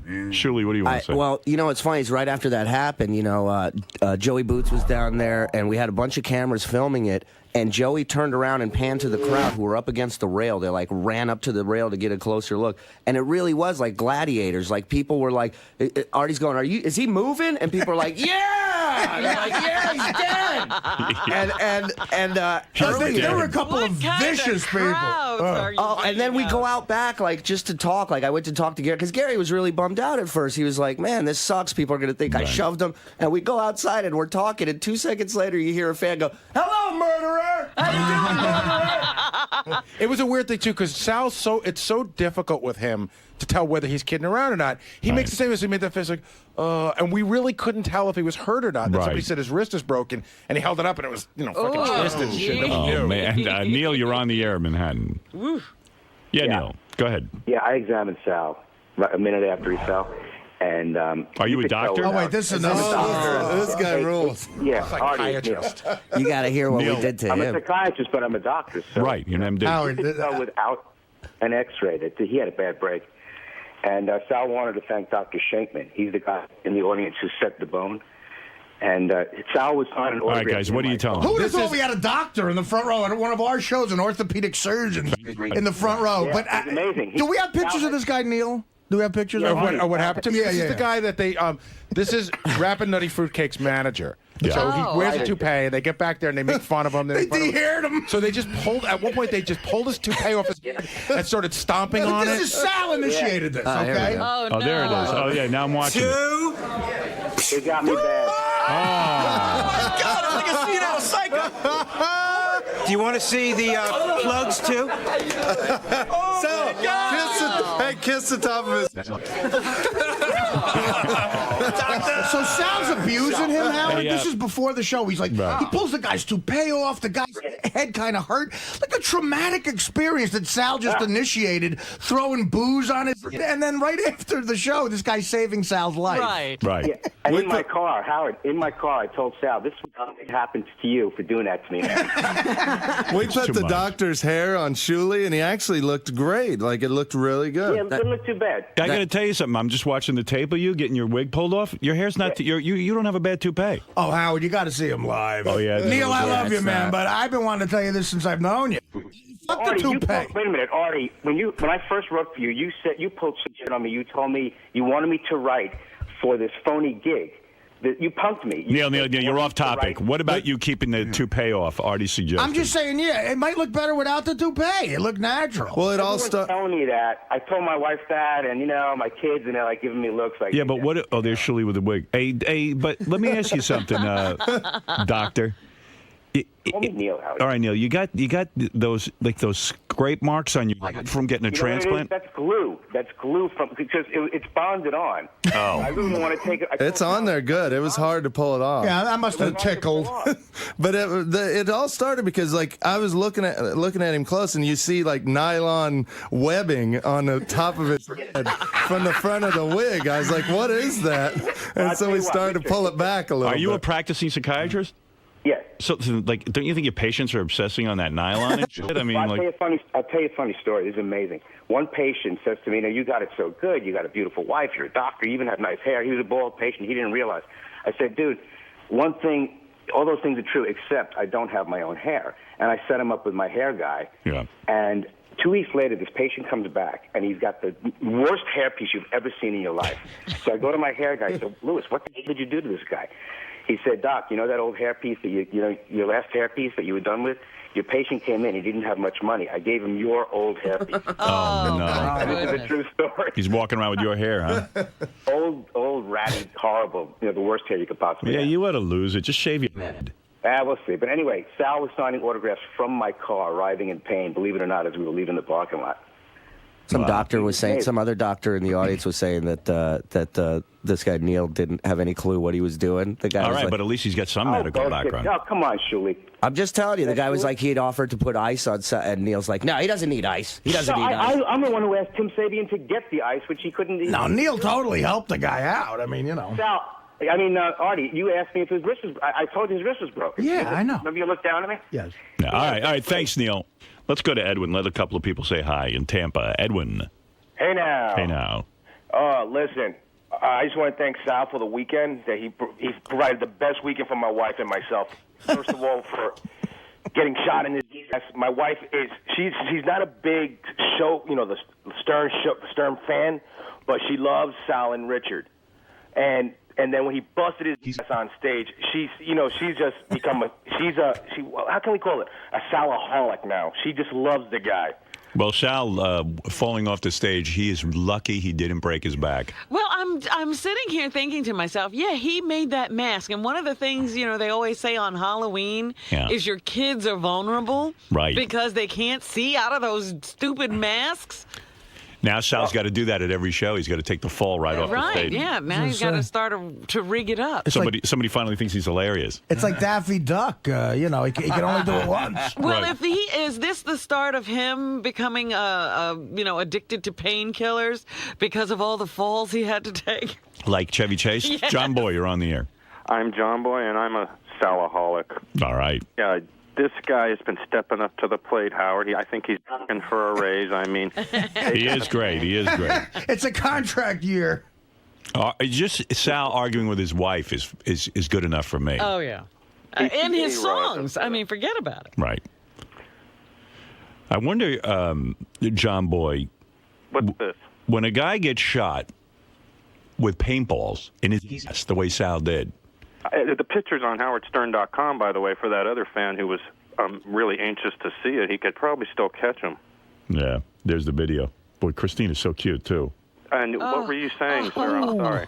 I'm saying, could Sal sit down and take a dump after he was paintballed like that? Well, let's ask the only guy that would know that, Richard Christie, because I heard he had to wipe his ass all weekend. Oh. You're probably telling the truth.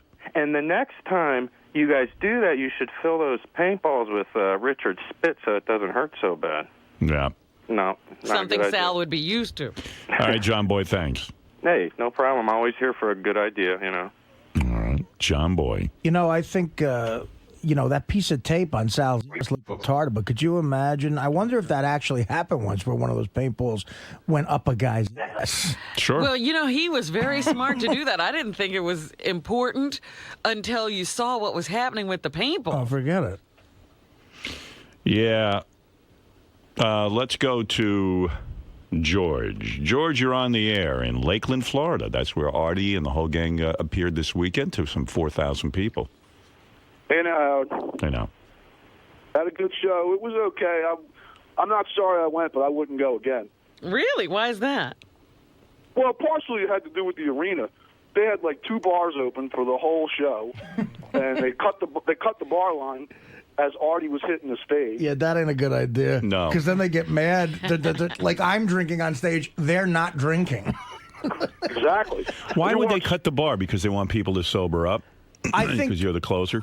Well, they're doing this at baseball games now, too. You can't drink at all after the 7th inning in a baseball Well, game. because people get in their cars and then they're Right. responsible. Yeah, they drive away from the arena. So much crazy shit happens at the end of sporting events, they figured out, because, it's that extra mile of boozing, and I guess it spilled over into events like this. Yeah, but it lasted from the time you walked in the arena. You had like a 75-person line to stand in, like an hour-long line. Yeah, but why don't you do what Artie does? When Artie goes to a game, he has 4 or 5 Jack Daniels delivered to his chair so that he can drink all the way to the end of the game. There was no waiter service there. You had to but wait online. so if you get online, then you order like 10 Jack and Waters. That's the other fucked up thing. Now they have limits on what you can get. Like one per they got person. you at every 2 turn. I remember checkmated. One time I went to a Yankee game. I sat in the left field bleachers. I was in the 11th grade. The guy in front of us ordered 64 beers. 60. And she had to pour them. 64 beers. 64 beers. How does he carry 64 beers? Well, he had buddies there. He just was handing them off to. And I guess why do fights happen in the bleachers? Yeah, I 64. noticed Artie couldn't smoke on stage either. No. There's one place. One place you could smoke now is Las Vegas. You can't smoke inside anywhere. Even if you're the performer. Even if you're unless you're Keith Richards. Stage troopers there, like all the talk about asking for coke from stage, that just wasn't going to happen. And I'll tell you something else too. Shuley bombed. Oh, did he? Oh yeah, he did. He got chased off the stage. Truly, you bombed at the big show in I thought Lakeland? you were like the guy who introduces everybody. This was not a crowd to gauge anything by. Yeah, first of all, you got to preface this by understanding Gary was my warm-up, number one. Gary came out. Oh, don't fucking throw me under the bus. No, seriously, Gary was doing fine, and he hit one joke, and then they turned on him, and the same thing with me. I was doing fine for like 6 minutes. And Gary then they turned. Baba Booey first went up. Evidently, it was like he bombed. Gary says he's now in retirement. But everybody was going to have a hard time. Yeah, Gary tried his written material. The crowd started booing immediately. Do we have that tape? Maybe we could play that. We do. All right, let's hear that. This is crowd. How's everybody doing tonight? Yeah. I got to tell you, we got an interesting group of people here tonight. We got who doesn't brush his teeth. We got a racist stockbroker. We got an old illiterate man. We got a heroin addict, and we got a Jew. And that's just these guys over here. I gotta know, we got a lot of good people on the show tonight. We got Sal the stockbroker. Now, I think it's funny. It makes me laugh. Sal made his whole career on breaking my balls about being pussy whipped. And if any of you guys heard the show yesterday, it turns out Sal's a pussy whip guy. He's like a fucking girl. He announced on the show a couple of weeks ago, Sal wears makeup? He wears makeup. He wears more fucking makeup than a burn victim. I'll tell you. And he's like a little girl. He was fighting with his wife yesterday. He's like a girl. Him and his wife, they fight and they have makeup sex. He takes off his makeup and then they have sex. Oh! Don't worry. This is an arena. Richard Christie, did you hear on the show a couple of weeks ago that Richard, it turns out that Richard didn't brush his teeth for a week because he couldn't find toothpaste in Manhattan. That's like saying I couldn't find heroin in Artie's shaving kit. I think he's doing all right. Now they're turning. And then, of course, we got Shuley. Shuley's here tonight. Shuley's a little nervous because he's a Jew in Tampa. Not a lot of Jews in Tampa. He's very nervous. He said he's more nervous than a black guy waiting for the paternity test on the Maury Povich show. Oh! The other thing is working. And then, of course, there's Bob Levy. Now, Bob's not the smartest guy. Bob's not the smartest guy around. He can't pronounce the word shrimp. He can't spell the word arena. You know, I saw Bob yesterday. He was staring at a container of Tropicana orange juice for 20 minutes because it said concentrate. I like that. I like it. It's just an old joke. Well, come on. They heard that at their last It's going to be barbecue. a wonderful night. And then, of course, there's a guy we all came to see tonight, Artie Lang. Now, I don't know if you noticed, but Artie's getting fat. Artie's pushing 300 pounds. None of his pants fit anymore. The other day, Artie put on sweatpants, and the pants actually started to sweat.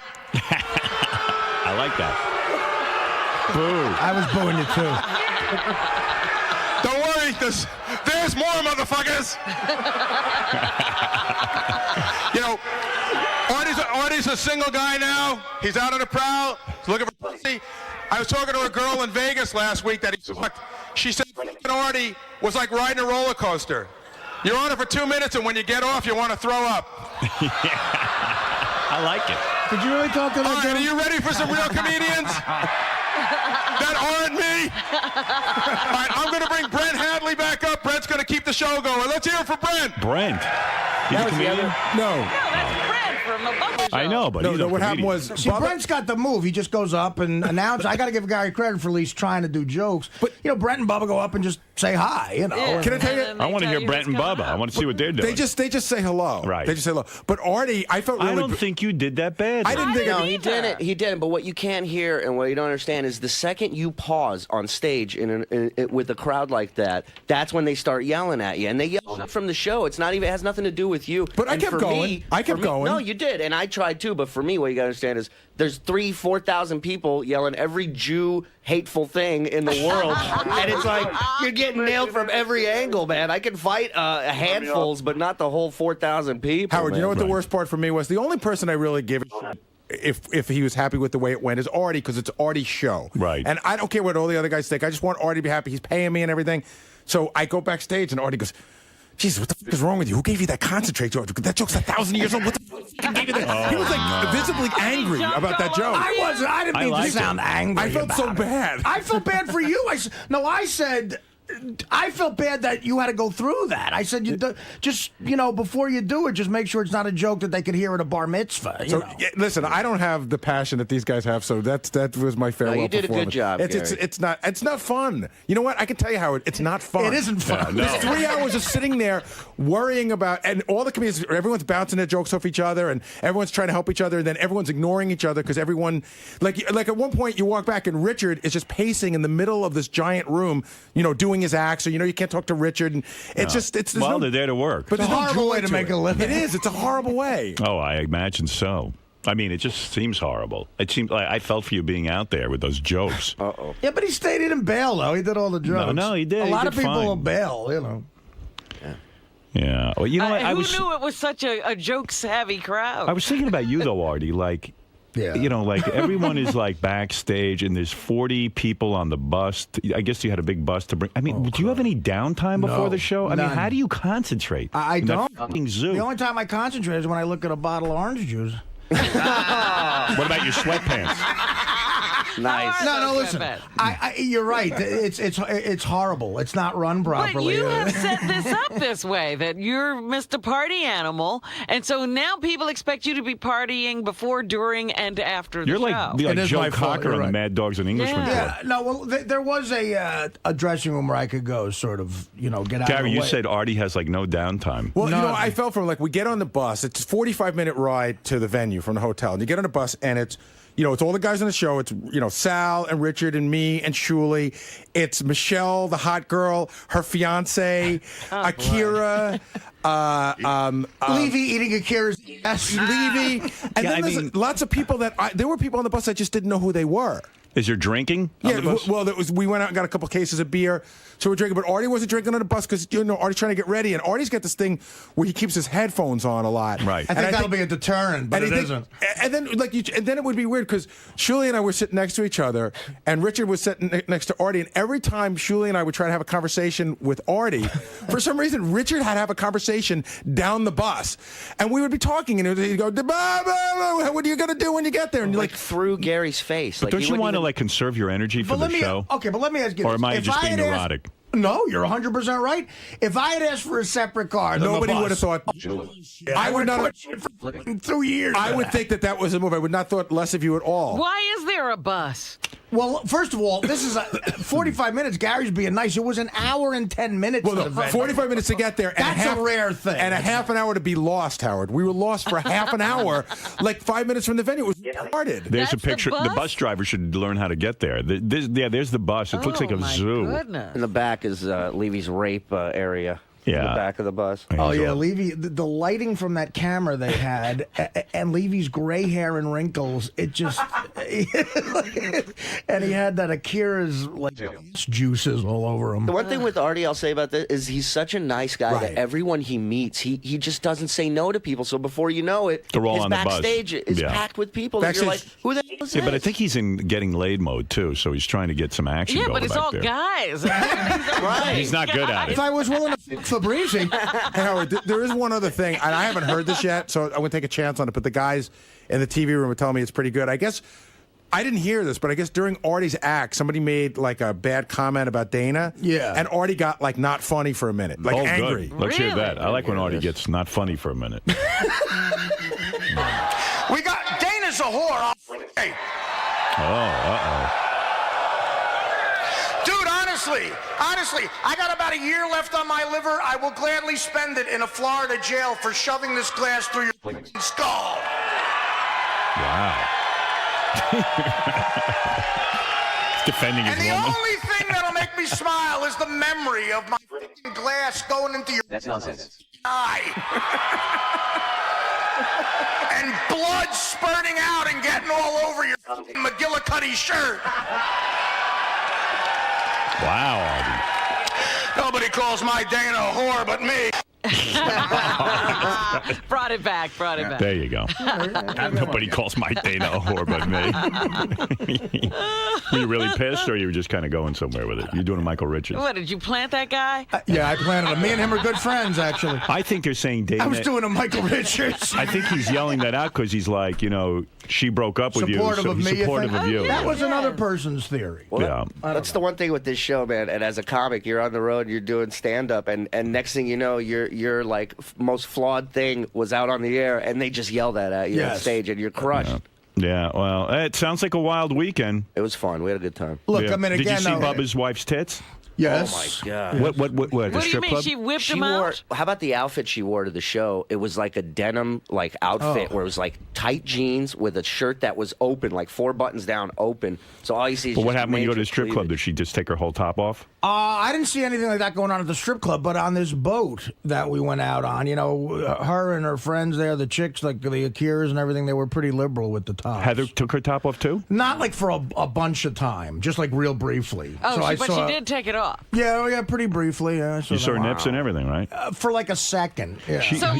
She made her tits so big. Does she even have nips? It's almost like they're all. Oh no, they're gorgeous. They are? What do you mean? How could she not have nips? They're beautiful. Because I was looking at Bubba's naked pictures of Heather. She's got great tits. No, I know, but I'm saying, like, she's got, she's probably got her real breast size is probably like an A or a B. Right. Yeah. She stretched them out like the nip is probably, under a lot of stress. Probably like a dime. think But I was looking at the naked pictures and you don't see the nip. There was another chick It's on the boat. so massive, the titty. That the you nip can't is. see nip. I can't see nip.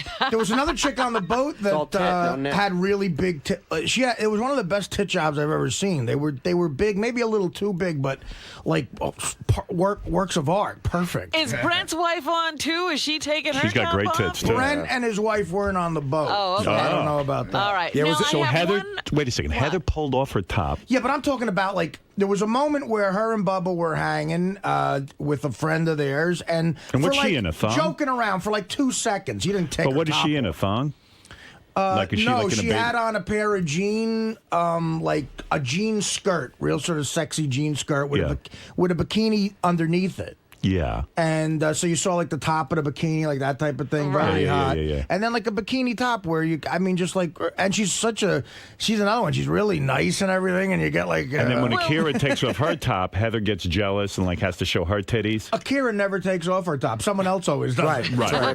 But no, it's not. Akira has dressers. It's not like a jealousy thing. I don't know if they're less civilized or more civilized than us. Maybe it's hard to tell. Maybe they're more mature. Like they don't care about this. Like nakedness doesn't bother them. The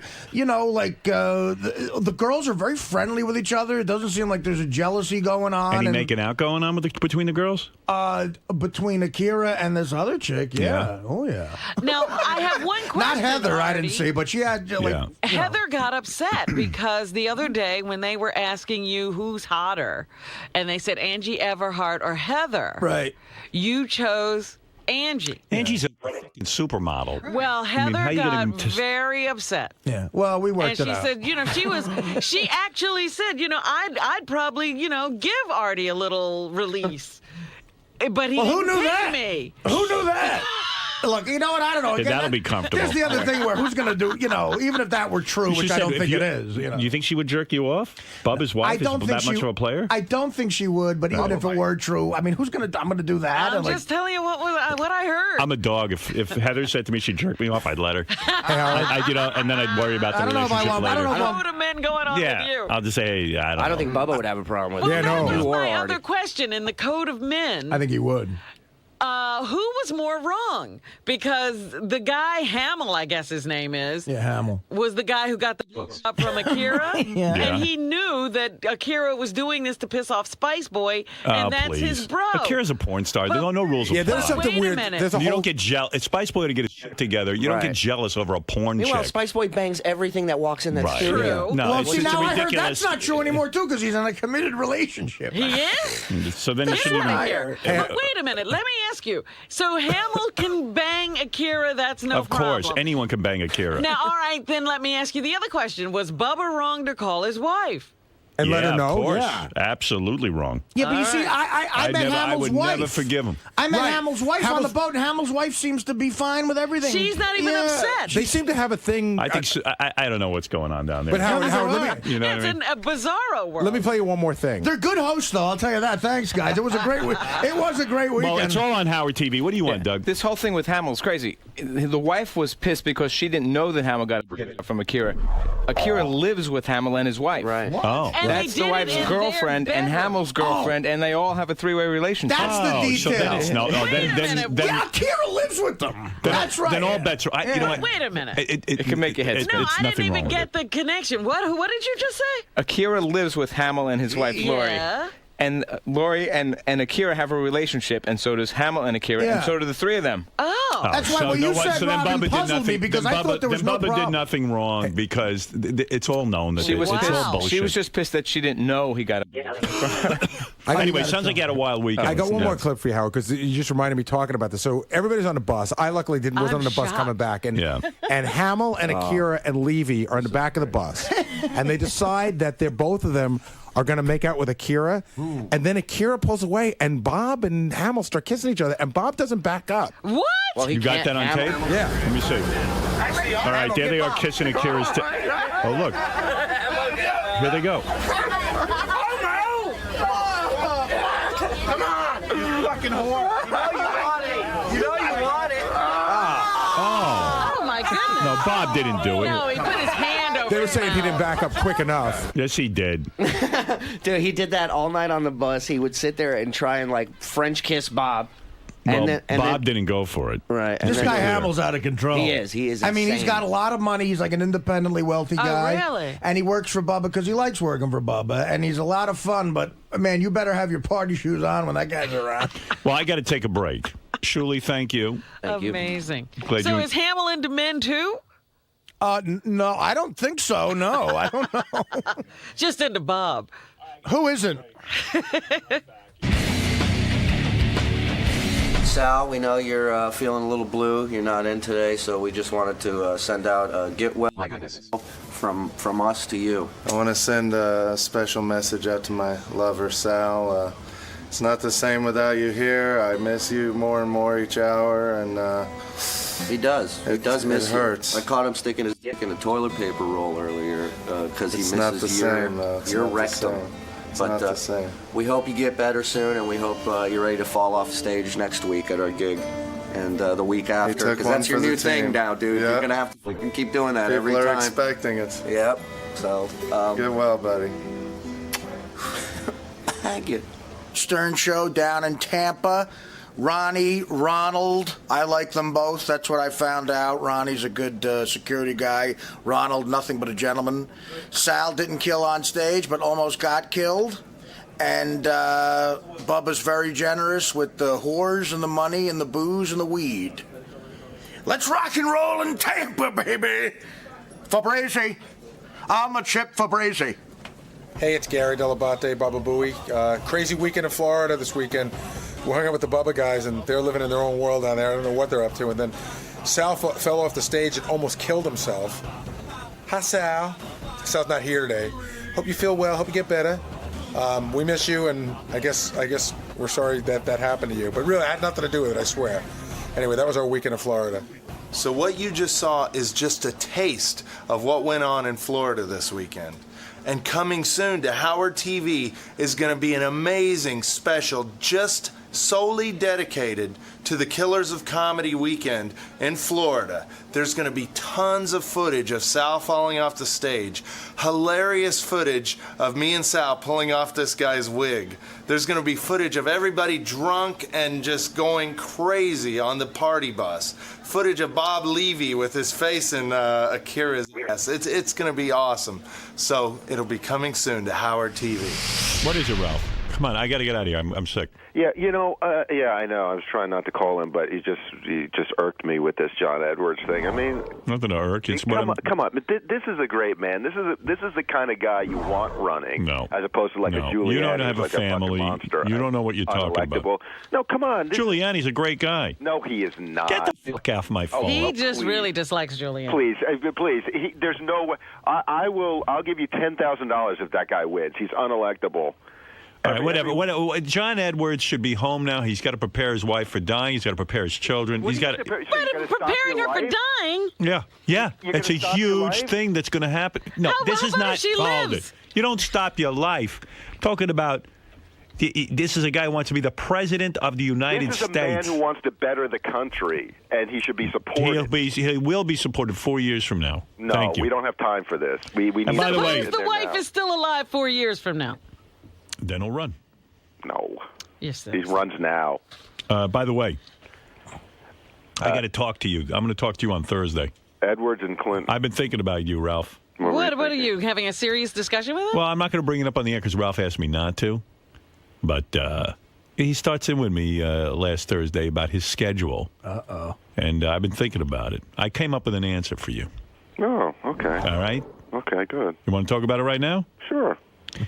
Says to me, we better talk about it off the air. Okay. No, come on! Take us right to the edge, why don't you? The whole office is like, no. He gets a hold of me and goes, I need a decision. So it's very serious. I go, okay, what is it? I need to talk to you. I need to go out to L.A. for a couple of weeks because I can do better work out there and do some shopping and get some things done. So he says, "Is that?" Did I say it like that? I want to know if I have how you feel about it. I said, "I'm not giving you an answer." He goes, "Why not? Please, I'm asking you." I go, "Because that's not my problem. You have a job." So I thought about this. Here's what I'm going to tell you. You got a job with me that you have to be there once a week. Right. If you had to go out to L.A. and shop, you could actually do that in 2 days. You could do it in a day or 3 days or 4 days. You're going for a couple of weeks because you want a vacation. And if you want to go to L.A. for a couple of weeks, I get 10 weeks of vacation a year. And in 2-week vacations, do it during the 2-week vacation. That's not really what I'm after, but... What are you asking? No. What are you asking? That's not what I'm asking. What do you want me to do? So you want me to tell you what if something comes up during the weeks that you're gone? What should I do? What's going to come up? What's going to come up? Well, let's just say... You need new big underwear emergency? No, let's say I have a special event to go to. You want to be my stylist, right? You got 10 weeks. I'm gone. I'll fly back for that if you have a big emergency coming up. Oh, you're going to fly back? I can't. So why don't you say Howard for 3 weeks? I've got important things to do. I can't. What do you have to do? I can't be sitting around here for your big 1 day a week. Oh, sorry. Do you have another job? What's that? That's your job. Well, I can't listen to this guy. I can't be sitting around you're here a big one for day your a big week. 1 day a week. I'm sorry. You know what? Then you should quit. How many times do you? How many times do you blow off trying on clothes? That's not my job. Your job is to show up once a week and prepare things for the TV show. Yeah. How many times? Wait, I have. Oh, you mean I have a job with you to show up and try clothes on? I'm a model. Right.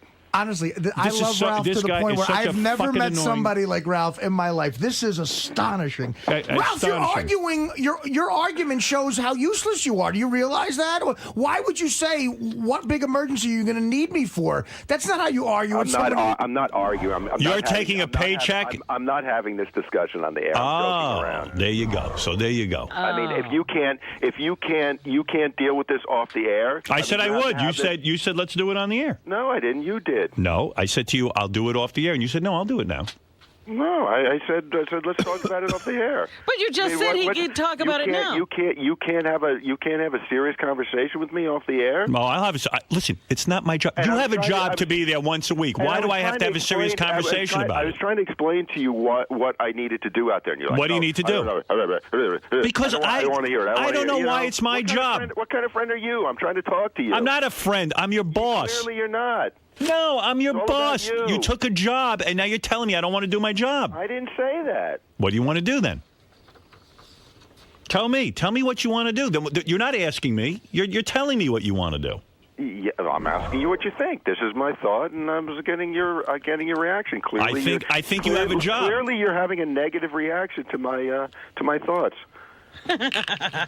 Clearly, this is not a good thought, and I don't want to jeopardize. Don't my job. put me on the spot anymore. Oh, stop it! Be a man. I am a man. Yeah, you be a man. on the air. You be a man. You be a man and do your job. You be a man. You want to stop your job? No, I don't want to stop. I just said I want to. So why do you have to go for a little while? So go ahead. I told you go. What can I do? So I don't understand. So you said you thought about it. So what did you think about? What revelation did you have? I said it's interesting to me that you're putting me on the spot when you have certainly 2-week periods of time where you could go to L.A. That's not enough time. I need a little bit more time. Why do you need more time? So you can luxuriate? Yeah. Yeah, I need to relax. It's very stressful here. I got to go. I need to chill out. I need to learn to surf. Yeah, he wants a vacation. He wants a paid vacation is what he wants. No, not really. He's not going to show up for a couple of I weeks. have people to see. So go do it, but do it on your own time. You got all fucking week to do it. Look, I realize this is probably not my business, and I'm sorry, Ralph, if I'm bugging you, but it sounds like if you have something really important to do, is it work related? Yes. Oh, okay. Well, then it's a different conversation. You have to say, Howard, I may need time off from your job to Artie. go work on another job. Everything is work related. No. But how do Artie. you expect Howard to keep employing you while you have to say to him, look, I'm going to try a different career and I need time off if my job is... No, he's saying it's work related to me. Oh, to you. Yes. I don't know that's the case. Some of it is, some of it isn't. I mean, you know what? What you're not hearing, Artie, They don't have any clothes is that here. he also wants time to relax. Did you? So he doesn't want to did you fly out, discuss do the it? job, Did and come back. See, I thought He Ralph wants to was... go out. He wants to go out and spend 2 weeks, Discuss it 3 with weeks, or Beth, and now 4 you weeks. came to a decision. No. I'm telling you, I was laying in bed the other night. I'm thinking about what you were asking me. So why couldn't you call me and discuss it? Why do you have to? I plan on doing that. Mm-hmm. But I just love how I'm put on the spot with this shit. let me ask on you the something. spot, please. He's done this before. Why is he asking now? Because he knows it's wrong. He knows it's wrong, but he wants to have my blessing. See, I thought Ralph had a different career goal. That's what I It's thought. not wrong, but I do. Ralph likes that I pay I have him. a job and a responsibility to you, and I wanted to see how you felt. Well, then do your job. I'm going to call up Mel today and say to him, Mel, I want to leave here for 3 or 4 weeks. Yeah, you can. And I you know need what, to Mel, chill yeah, out. you can have that stupid ISDN line. No ISDN line. I don't need ISDN line. No, that'll interfere with my relaxation. Imagine what that would sound like to Mel. Please. If I did that. Mel, but I don't want to interfere with my relaxation. Apples and oranges, please. Okay. All right. Thank you. Thank you. Apples and oranges. His job is apples and mine is oranges. You're such a douchebag, man. What is it, Dominic? Well, there's two things going on. First of all, he's jealous that you got engaged. That's what it's about. That's the real thing. And number two, why don't we just have him take over Mel's job? I mean, he's qualified if he wants another job in the company. What else could he do for what he's doing? Hey, Dominic, how fat are you now? Did you gain all the way back? All right, thank you, guys. I got to get Robin's doing her news. Thank you. See, I thought Ralph had a different career goal, No. which would have made sense. But to say he's got I mean, he's not in Milwaukee. He's going to find different clothes in L.A. that they can't find in Manhattan. He's got to shop in L.A. For 3 weeks. See, if he had a different career thing going on, that's a major conversation. He's got to go, Ralph, listen, I'm going to try something else in a Dynamic people get on a plane to L.A. I know a guy, he's an interior designer. He goes for the weekend to London to shop.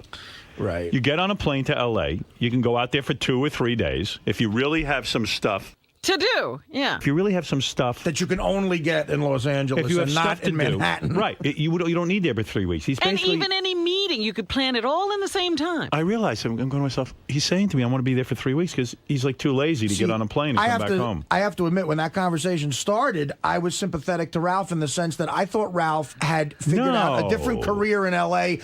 And so then he should have said, look, Howard, I got to be a man and say, I'm going to go try something different. If my job ain't here when it gets back, that's my fault. That's another thing. But the fact that he's saying, that's a decision you make in life. If he's, but the fact that he's saying he has to go out there to work for you for 2 weeks, New York, that's really stretching. If I worked in Toledo, Ohio, That's and he stretching. said, well, I got to go find some fashion. New York is the fashion capital of the world. Come on. And it still wouldn't take you 3 weeks. And look what I'm wearing, by the way. I mean, is it that? And what he wants is he's got that situation with Sam. Sam just built a new house. I mean, he could live. Ralph wants to live like a millionaire while he's doing Ralph his job. wants me to pay him. He misses the luxury life. He's sick of Jersey. Ralph wants me to pay him while he goes and hangs out at Sam's.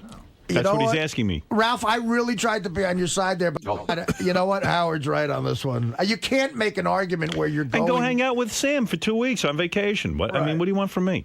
But he could also do, you could leave on a Friday and come back on a Wednesday. Oh, no. That's plenty of time. No, he can't. No, once he's out there, he has to stay out there. He doesn't want to come back. Right. What is it? I have some stuff to do that requires multiple meetings. It's not just shopping, but shopping is part of it. So how many days do you need for your meetings? I could go out to L.A. and shop in a day and come right back. All right, so what are you meeting? How many meetings do you have? About 4 or 5. All right. How many days do you need for that? You need 3 weeks? Yeah. Oh, all right. Yeah. Oh, there you I go. got to mellow out a little bit. I have too. 4 meetings a day. And I need to mellow out. It's not just about. He mellows between you meetings. You don't understand because you're. Name one of your meetings. Who is it with? You're one of these people who just you do one thing and that's it, and boom, boom, boom. Some of these people I need to meet with, you need to meet more than once. Who are these Artie, people? You understand that? What do they do? No, I these do, people? Ralph, but I just want to know. Meet about you meet what? them and you go, okay, we're going to do this, and then you come back a couple days later. And What are you going to do? Together and that together. I'm not going to run down the list of what I want to do, but I feel this is what I need to do to move forward in life. Okay, see, that's a different conversation. But is your work? It is, and it's a conversation Howard would let me have with him. I don't want this conversation. Do what you want. I want to hear it. Do but whatever Artie, you want. if you're based in New York, you fly back and forth for these meetings. Well, yeah, and then I will do that at the next point. I'll be flying back and forth more. But for initially, I need to be out there for a chunk of time, and that's my point. Don't believe it. And he could be out there for 3 days and accomplish this. That's fine. I pitched 4 television shows and had 8 meetings a day for 3 days straight and got my business you don't want done. me to do, you say no. See, Ralph, here's what you have Ralph. to say to Howard. You have to say, look, man, I have to do this for my life, and if I lose my job because of it, that's your prerogative. No, you don't understand. He's doing this for me. No, you are right, Artie. I'm leaning more towards what you're saying. Yeah, he's doing this for me, he's telling me. But he's saying something different right now, though. He's saying that, Ralph, are you saying you're trying to get something going that has nothing to do with Howard? Artie, you're more in touch with what I'm trying to do. That's what he's saying to you. Oh, you have some other business you're trying to start But out who there. do you do business with that you have to hang out with for 3 weeks? Well, yeah, I mean, you never Come know. on. I don't know the details of it, but then you have to be a man and say, Howard, I realize that you might have to move on, you know. Well, listen, but Artie, you're not answering my question. Artie, I'm not crazy. Right. I'm not going to slit my throat here. Ralph, I'm trying to help you, but you want everything at once. Howard has you doing a service for him. How is he supposed to, with you in L.A., pursuing another career? He's got to do You know what this something. sounds like to me? Someone said to Ralph, if you hung out here, you could probably find work. Yeah, of course. So now he wants to go hang out. So the guy who's offering him work, he's going to fuck over. No. All right. You know what? thank Here's you. the thing. When do you know what an example of it is? I gotta go. Fucking you over. No. I mean, you're putting. Do whatever you want, Ralph. You got 2 weeks. You got 10 weeks to go away. Go every week that you're away. Go to California. Go to Alaska. Do whatever you have to do. Who's stopping you? You got lots of vacation time. Like when I went to Howard and asked for the 3 weeks off for Beer League, which was a very difficult time, he made it clear to me that said, look, either you go do it or you make it happen where you could do both. Because if you don't do both, I'm going to be sort of aggravated with that. Well, what happened was, if I said to Howard, look, I'm going to shoot the movie for 3 weeks, and at that point I may lose my job. I understand that. Or I made it so I had to do both to keep both jobs. Sometimes you got to bite the bullet and, Artie, that's do what he's having a job. You didn't stop working to go make them, to get the guys to back you to make the movie. You met with them and you worked. That's a good point, Artie. But that all did happen in New York for me. Artie can disappear. What is it, Doug? Oh, I can't. He was Doug clearly Goodstein wants to upset say with that. something. Go ahead, Doug. This is like I need to talk to Ralph. I don't want to get into it all on the air. Ralph is an employee under my budget. Right. He doesn't make these rules. This is not for him to tell me he's going away for 3 weeks. Well, he's trying to get some Every business. single day of this trip is going to be Doug. scheduled by a coordinating producer. Hey, Doug. What? Hey, Doug. I'm not getting it. This is a conversation I have with Howard first, and if he was okay with it, then I would have the conversation with you. But you already have you just admitted you have the agenda all planned. You need 3 weeks. You're not asking. You're telling him. No. You're telling us all. I have the conversation with Howard. If he's okay with it, I have the conversation with you. Doug, are you okay with it? No. All right, there's your answer. No, you got to play by the rules of everyone else. No one else. I could go away for 3 weeks and pretend it's a work job. It's not the way it works. Stop it, Doug. This is New York. There's 4,000 designers in this city. Doug. Why don't you go back to having no personality? Why don't you go find a job? Because I swear to God, I'm going to have a very tough conversation with Howard that's going to affect your job. You can't do this. Oh, shut up. You play by the what? rules. You're not like immune to the rules, and you're putting yourself in a different category. It's Ralph's world, Ralph's world, Ralph's rules. Yeah, well, okay. Well, Well, you'll whatever. be talking to HR, and I'm going to talk to Howard. All right, go talk to HR. Who's that? Yeah, you wouldn't. Who's that? You'd never had a job, you wouldn't know. You mean HS? It's like, Ralph, I mean, I'm That's totally Howard Stern. fair, and I would love to do Shut whatever up, you... Doug. Where's your baby nurse? Ralph. Wife can't take care of the kid herself? Ralph, if you make one fucking comment about my kid, I swear I'll strangle your fucking neck, dude. Now we're talking. Oh, now he's hitting. Whoa! Hey, what easy, happened easy. there? Doug's all riled up. Doug just threw. We got some good Howard TV tonight. Wow, that was a reaction. Is Doug gone? Yeah, Yes. Doug just threw his headphones. I've He never hit seen the Doug that mad. microphone and threw his headphones. He's gonna beat your ass. What did I say? I have to remember that. That really hit him. What did I say? The baby? Anyway, somebody the baby. Well, he was touchy about it. The baby nurse upset him? Yep. Wow. Howard's You ever instinct- tried taking care of kids? Howard's instincts to have this conversation on the air were right on the money, I have to say. You might have to go to California, Ralph. But again, Artie, see you're Doug's face. talking about a real project where Ralph is just trying to get a project going. I know. Hey, Fred, what just happened there? The Doug, he lost it. He lost it. That's about the angriest I've ever seen. Doug's a pretty even-keeled guy. I think he reacted to something other than Ralph. Yeah, I think there's something else going on, and Ralph probably made a very big I don't faux pas. know, Ralph. Did but he that's have Ralph some being kind Ralph. of? Do you think I hit an exposed nerve? I think I disagree with Howard. I think you reacted to Ralph. No, I can tell that there's something going on between Doug and Ralph that I'm unaware of.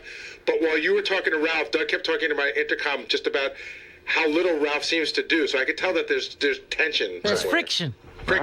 Really? I'm not aware of that. Can I just say something about that? I wasn't aware we had friction or tension. Well, I just think that there's a general Ralph is funny. belief that you get paid a lot. And this isn't me talking, Ralph. This is how I perceive it. I don't get paid enough. That you get paid a lot to do very little. Right. Well, that's it's not It's fair. not a matter of time. It's a job that you do, like Howard's always said. I mean, it's like I could spend 60 hours, but I don't need to. I can do what I need to do in 5. Can I just say one thing to Ralph? then why does he need 3 weeks to go to California? Because out in California, you can't do everything. Wait, he just Right, contradicted it's himself. different. Ralph, you say Here. you can do your job in 5 minutes, so then why do you need 3 weeks? Well, that's a California. Something's not making sense. Something's not adding up In New York, here. I could do it in 5 minutes. In California, I need 3 weeks. Oh, it's a learning curve, I suppose. See, Ralph's argument is Howard's being a pain because he knows that technically I could do my job from California for 3 weeks. I'm not arguing, Artie. I'm asking him how he feels about it, and like I said, clearly he doesn't feel good about it. So it's something I won't do now.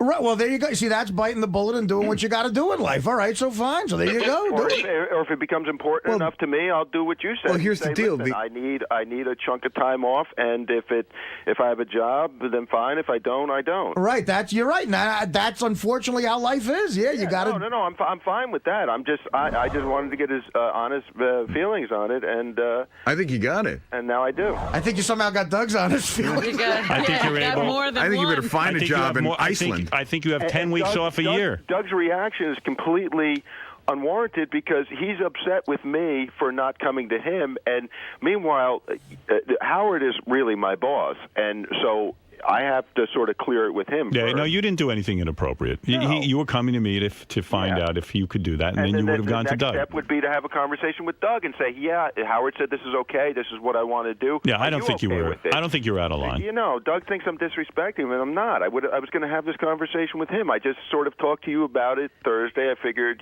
we'd talk about it again, and if you were okay with it, then I would, make travel arrangements and that kind of thing. So I didn't. But this is where you create morale problems, and you probably don't even realize you're doing it. Why? How? Because You you do it all get the time. special treatment. And anybody else back there can't come in and say, I'm taking 3 weeks. Yeah, but everybody else has a different sort of job. I work from my house. No, you have the same job, Ralph. No, I don't, Fred. I'm not there at a specific time. But you have a requirement to be, in the vicinity. But I mean, just because, have different hours. I need you here to argue with Doug. That's a big part. Thank you. He says he can do that from California. Is Doug okay? I'm worried about him. No, you're not. You better be worried about yourself, dude. Doug's wielding his power. That's not helping, Ralph. Wow, this laughing. Oh, my. If you hear a knock at the door, Ralph, don't answer it. Oh, my God. Doug lost it. He did. They said he almost attacked Isaac. Isaac was waiting with a camera. He was really angry. But Doug assigned Isaac to that. Doug getting some Howard TV medicine? Yeah. The fun that we've all enjoyed? All right, thank you, Ralph. Thank you. The truth of the matter is, Ralph has plenty of time to go to California. He just doesn't want to pick his ass up and go at the No, he appropriate wants to go time. now. I even have another solution to that. Well, that's clear when you read between he could the lines. designate someone to do the duties that, if it's a matter of picking out wardrobes, he could show somebody how to do it and have them do it, He's got or more- take a leave of absence. He could go to L.A. for 4 or 5 days and return. What I would say to him as Or a go for friend, 2 weeks. if he was going to tell me he was going to present this to you, I'd say, look, Howard as an employer then is going to go, wow, I guess it's really not that important to have a Ralph in my life in some way because he can do it from the other side of the country and maybe I can get it for less money. It's a business, And he truly said, I want to go and hang out. There is no job, Artie. Right. He wants to go and hang out and see if something happens while he's hanging out. Yeah. See, Robin is sort of between the lines a little bit there, I guess. I don't know. Nothing to see between. He's telling you he's going to hang out. Well, he is. The last thing he's making it sound like there's some big business thing. When he's is got Doug going Exploding going to be on Howard TV? on. Hopefully tonight. All right. So Ralph called in today to say that he's got a big dilemma in life, that he's not getting enough out of life, and there's more opportunities on the West Coast, and he wants to take 3 or 4 weeks off to go out to the West Coast to sort of make things happen. And I sort of don't get it because if he doesn't have this job, then he doesn't get those opportunities, and he's got to make a decision. But it was just weird to me how I think he handled it wrong because he started off by making it sound like it would be really good for Howard if Ralph could shop on the West Coast, and it just he didn't make himself clear to Howard, or Howard didn't understand it correctly. So what do you think? Do you think Ralph will be able to take this trip? I don't know. We all have to. I'd like to take a trip. I'd like to take a trip for a month. And, listen, if I go out to the West Coast, I might be able to, produce some shows. So I was hoping Howard would give me a month off to do that. So, obviously there was something going on today. The whole thing with Ralph. I was really bummed out at the business side of this because I do feel, before I even say anything, I'm not going to sugarcoat this. I like Ralph personally. I have problems working with Ralph and his work ethic because Howard TV, we have a real small staff, and I see how hard everyone freaking works. It's like the average staff member works about 10 to 12 hours a day. And when Ralph calls up, and I have a room full of 12 employees from Howard TV, and they're listening to this, it's really bad for morale. it's really bad to set that precedent that he's an employee just like all of us who could do whatever the hell he wants, and it's just not fair. It doesn't work that way. That's not the way businesses run. I'm the easiest going guy, but Ralph seems to just know how to pull the trigger and say everything that gets me crazy. I just know how hard everyone works. So for him to say I'm going to go to L.A.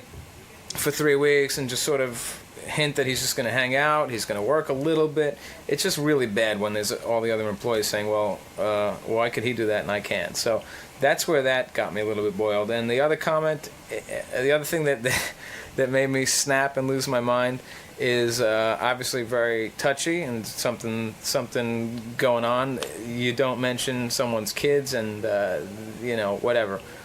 That will remain private. It will remain off the air forever, and that's it. I'm not going to comment on it. So he hit a nerve, you could say. Do you think he'll be able to take the trip? I mean, what do you think's going to happen? I will be extremely fair with Ralph, as I always am. Isaac, behind the camera, am I fair? Am I very fair? Am I totally open and cool with almost everything anyone wants to do? You're a good boss. You're fair. You look at things from every angle. If you asked me for 3 weeks, what do you think the answer would be? I think you would go about it logically. Right. So if Ralph could justify 3 weeks away, that's fine. But he has a certain amount of vacation a year. He could use vacation time, but there's no way he could really justify a 3-week vacation.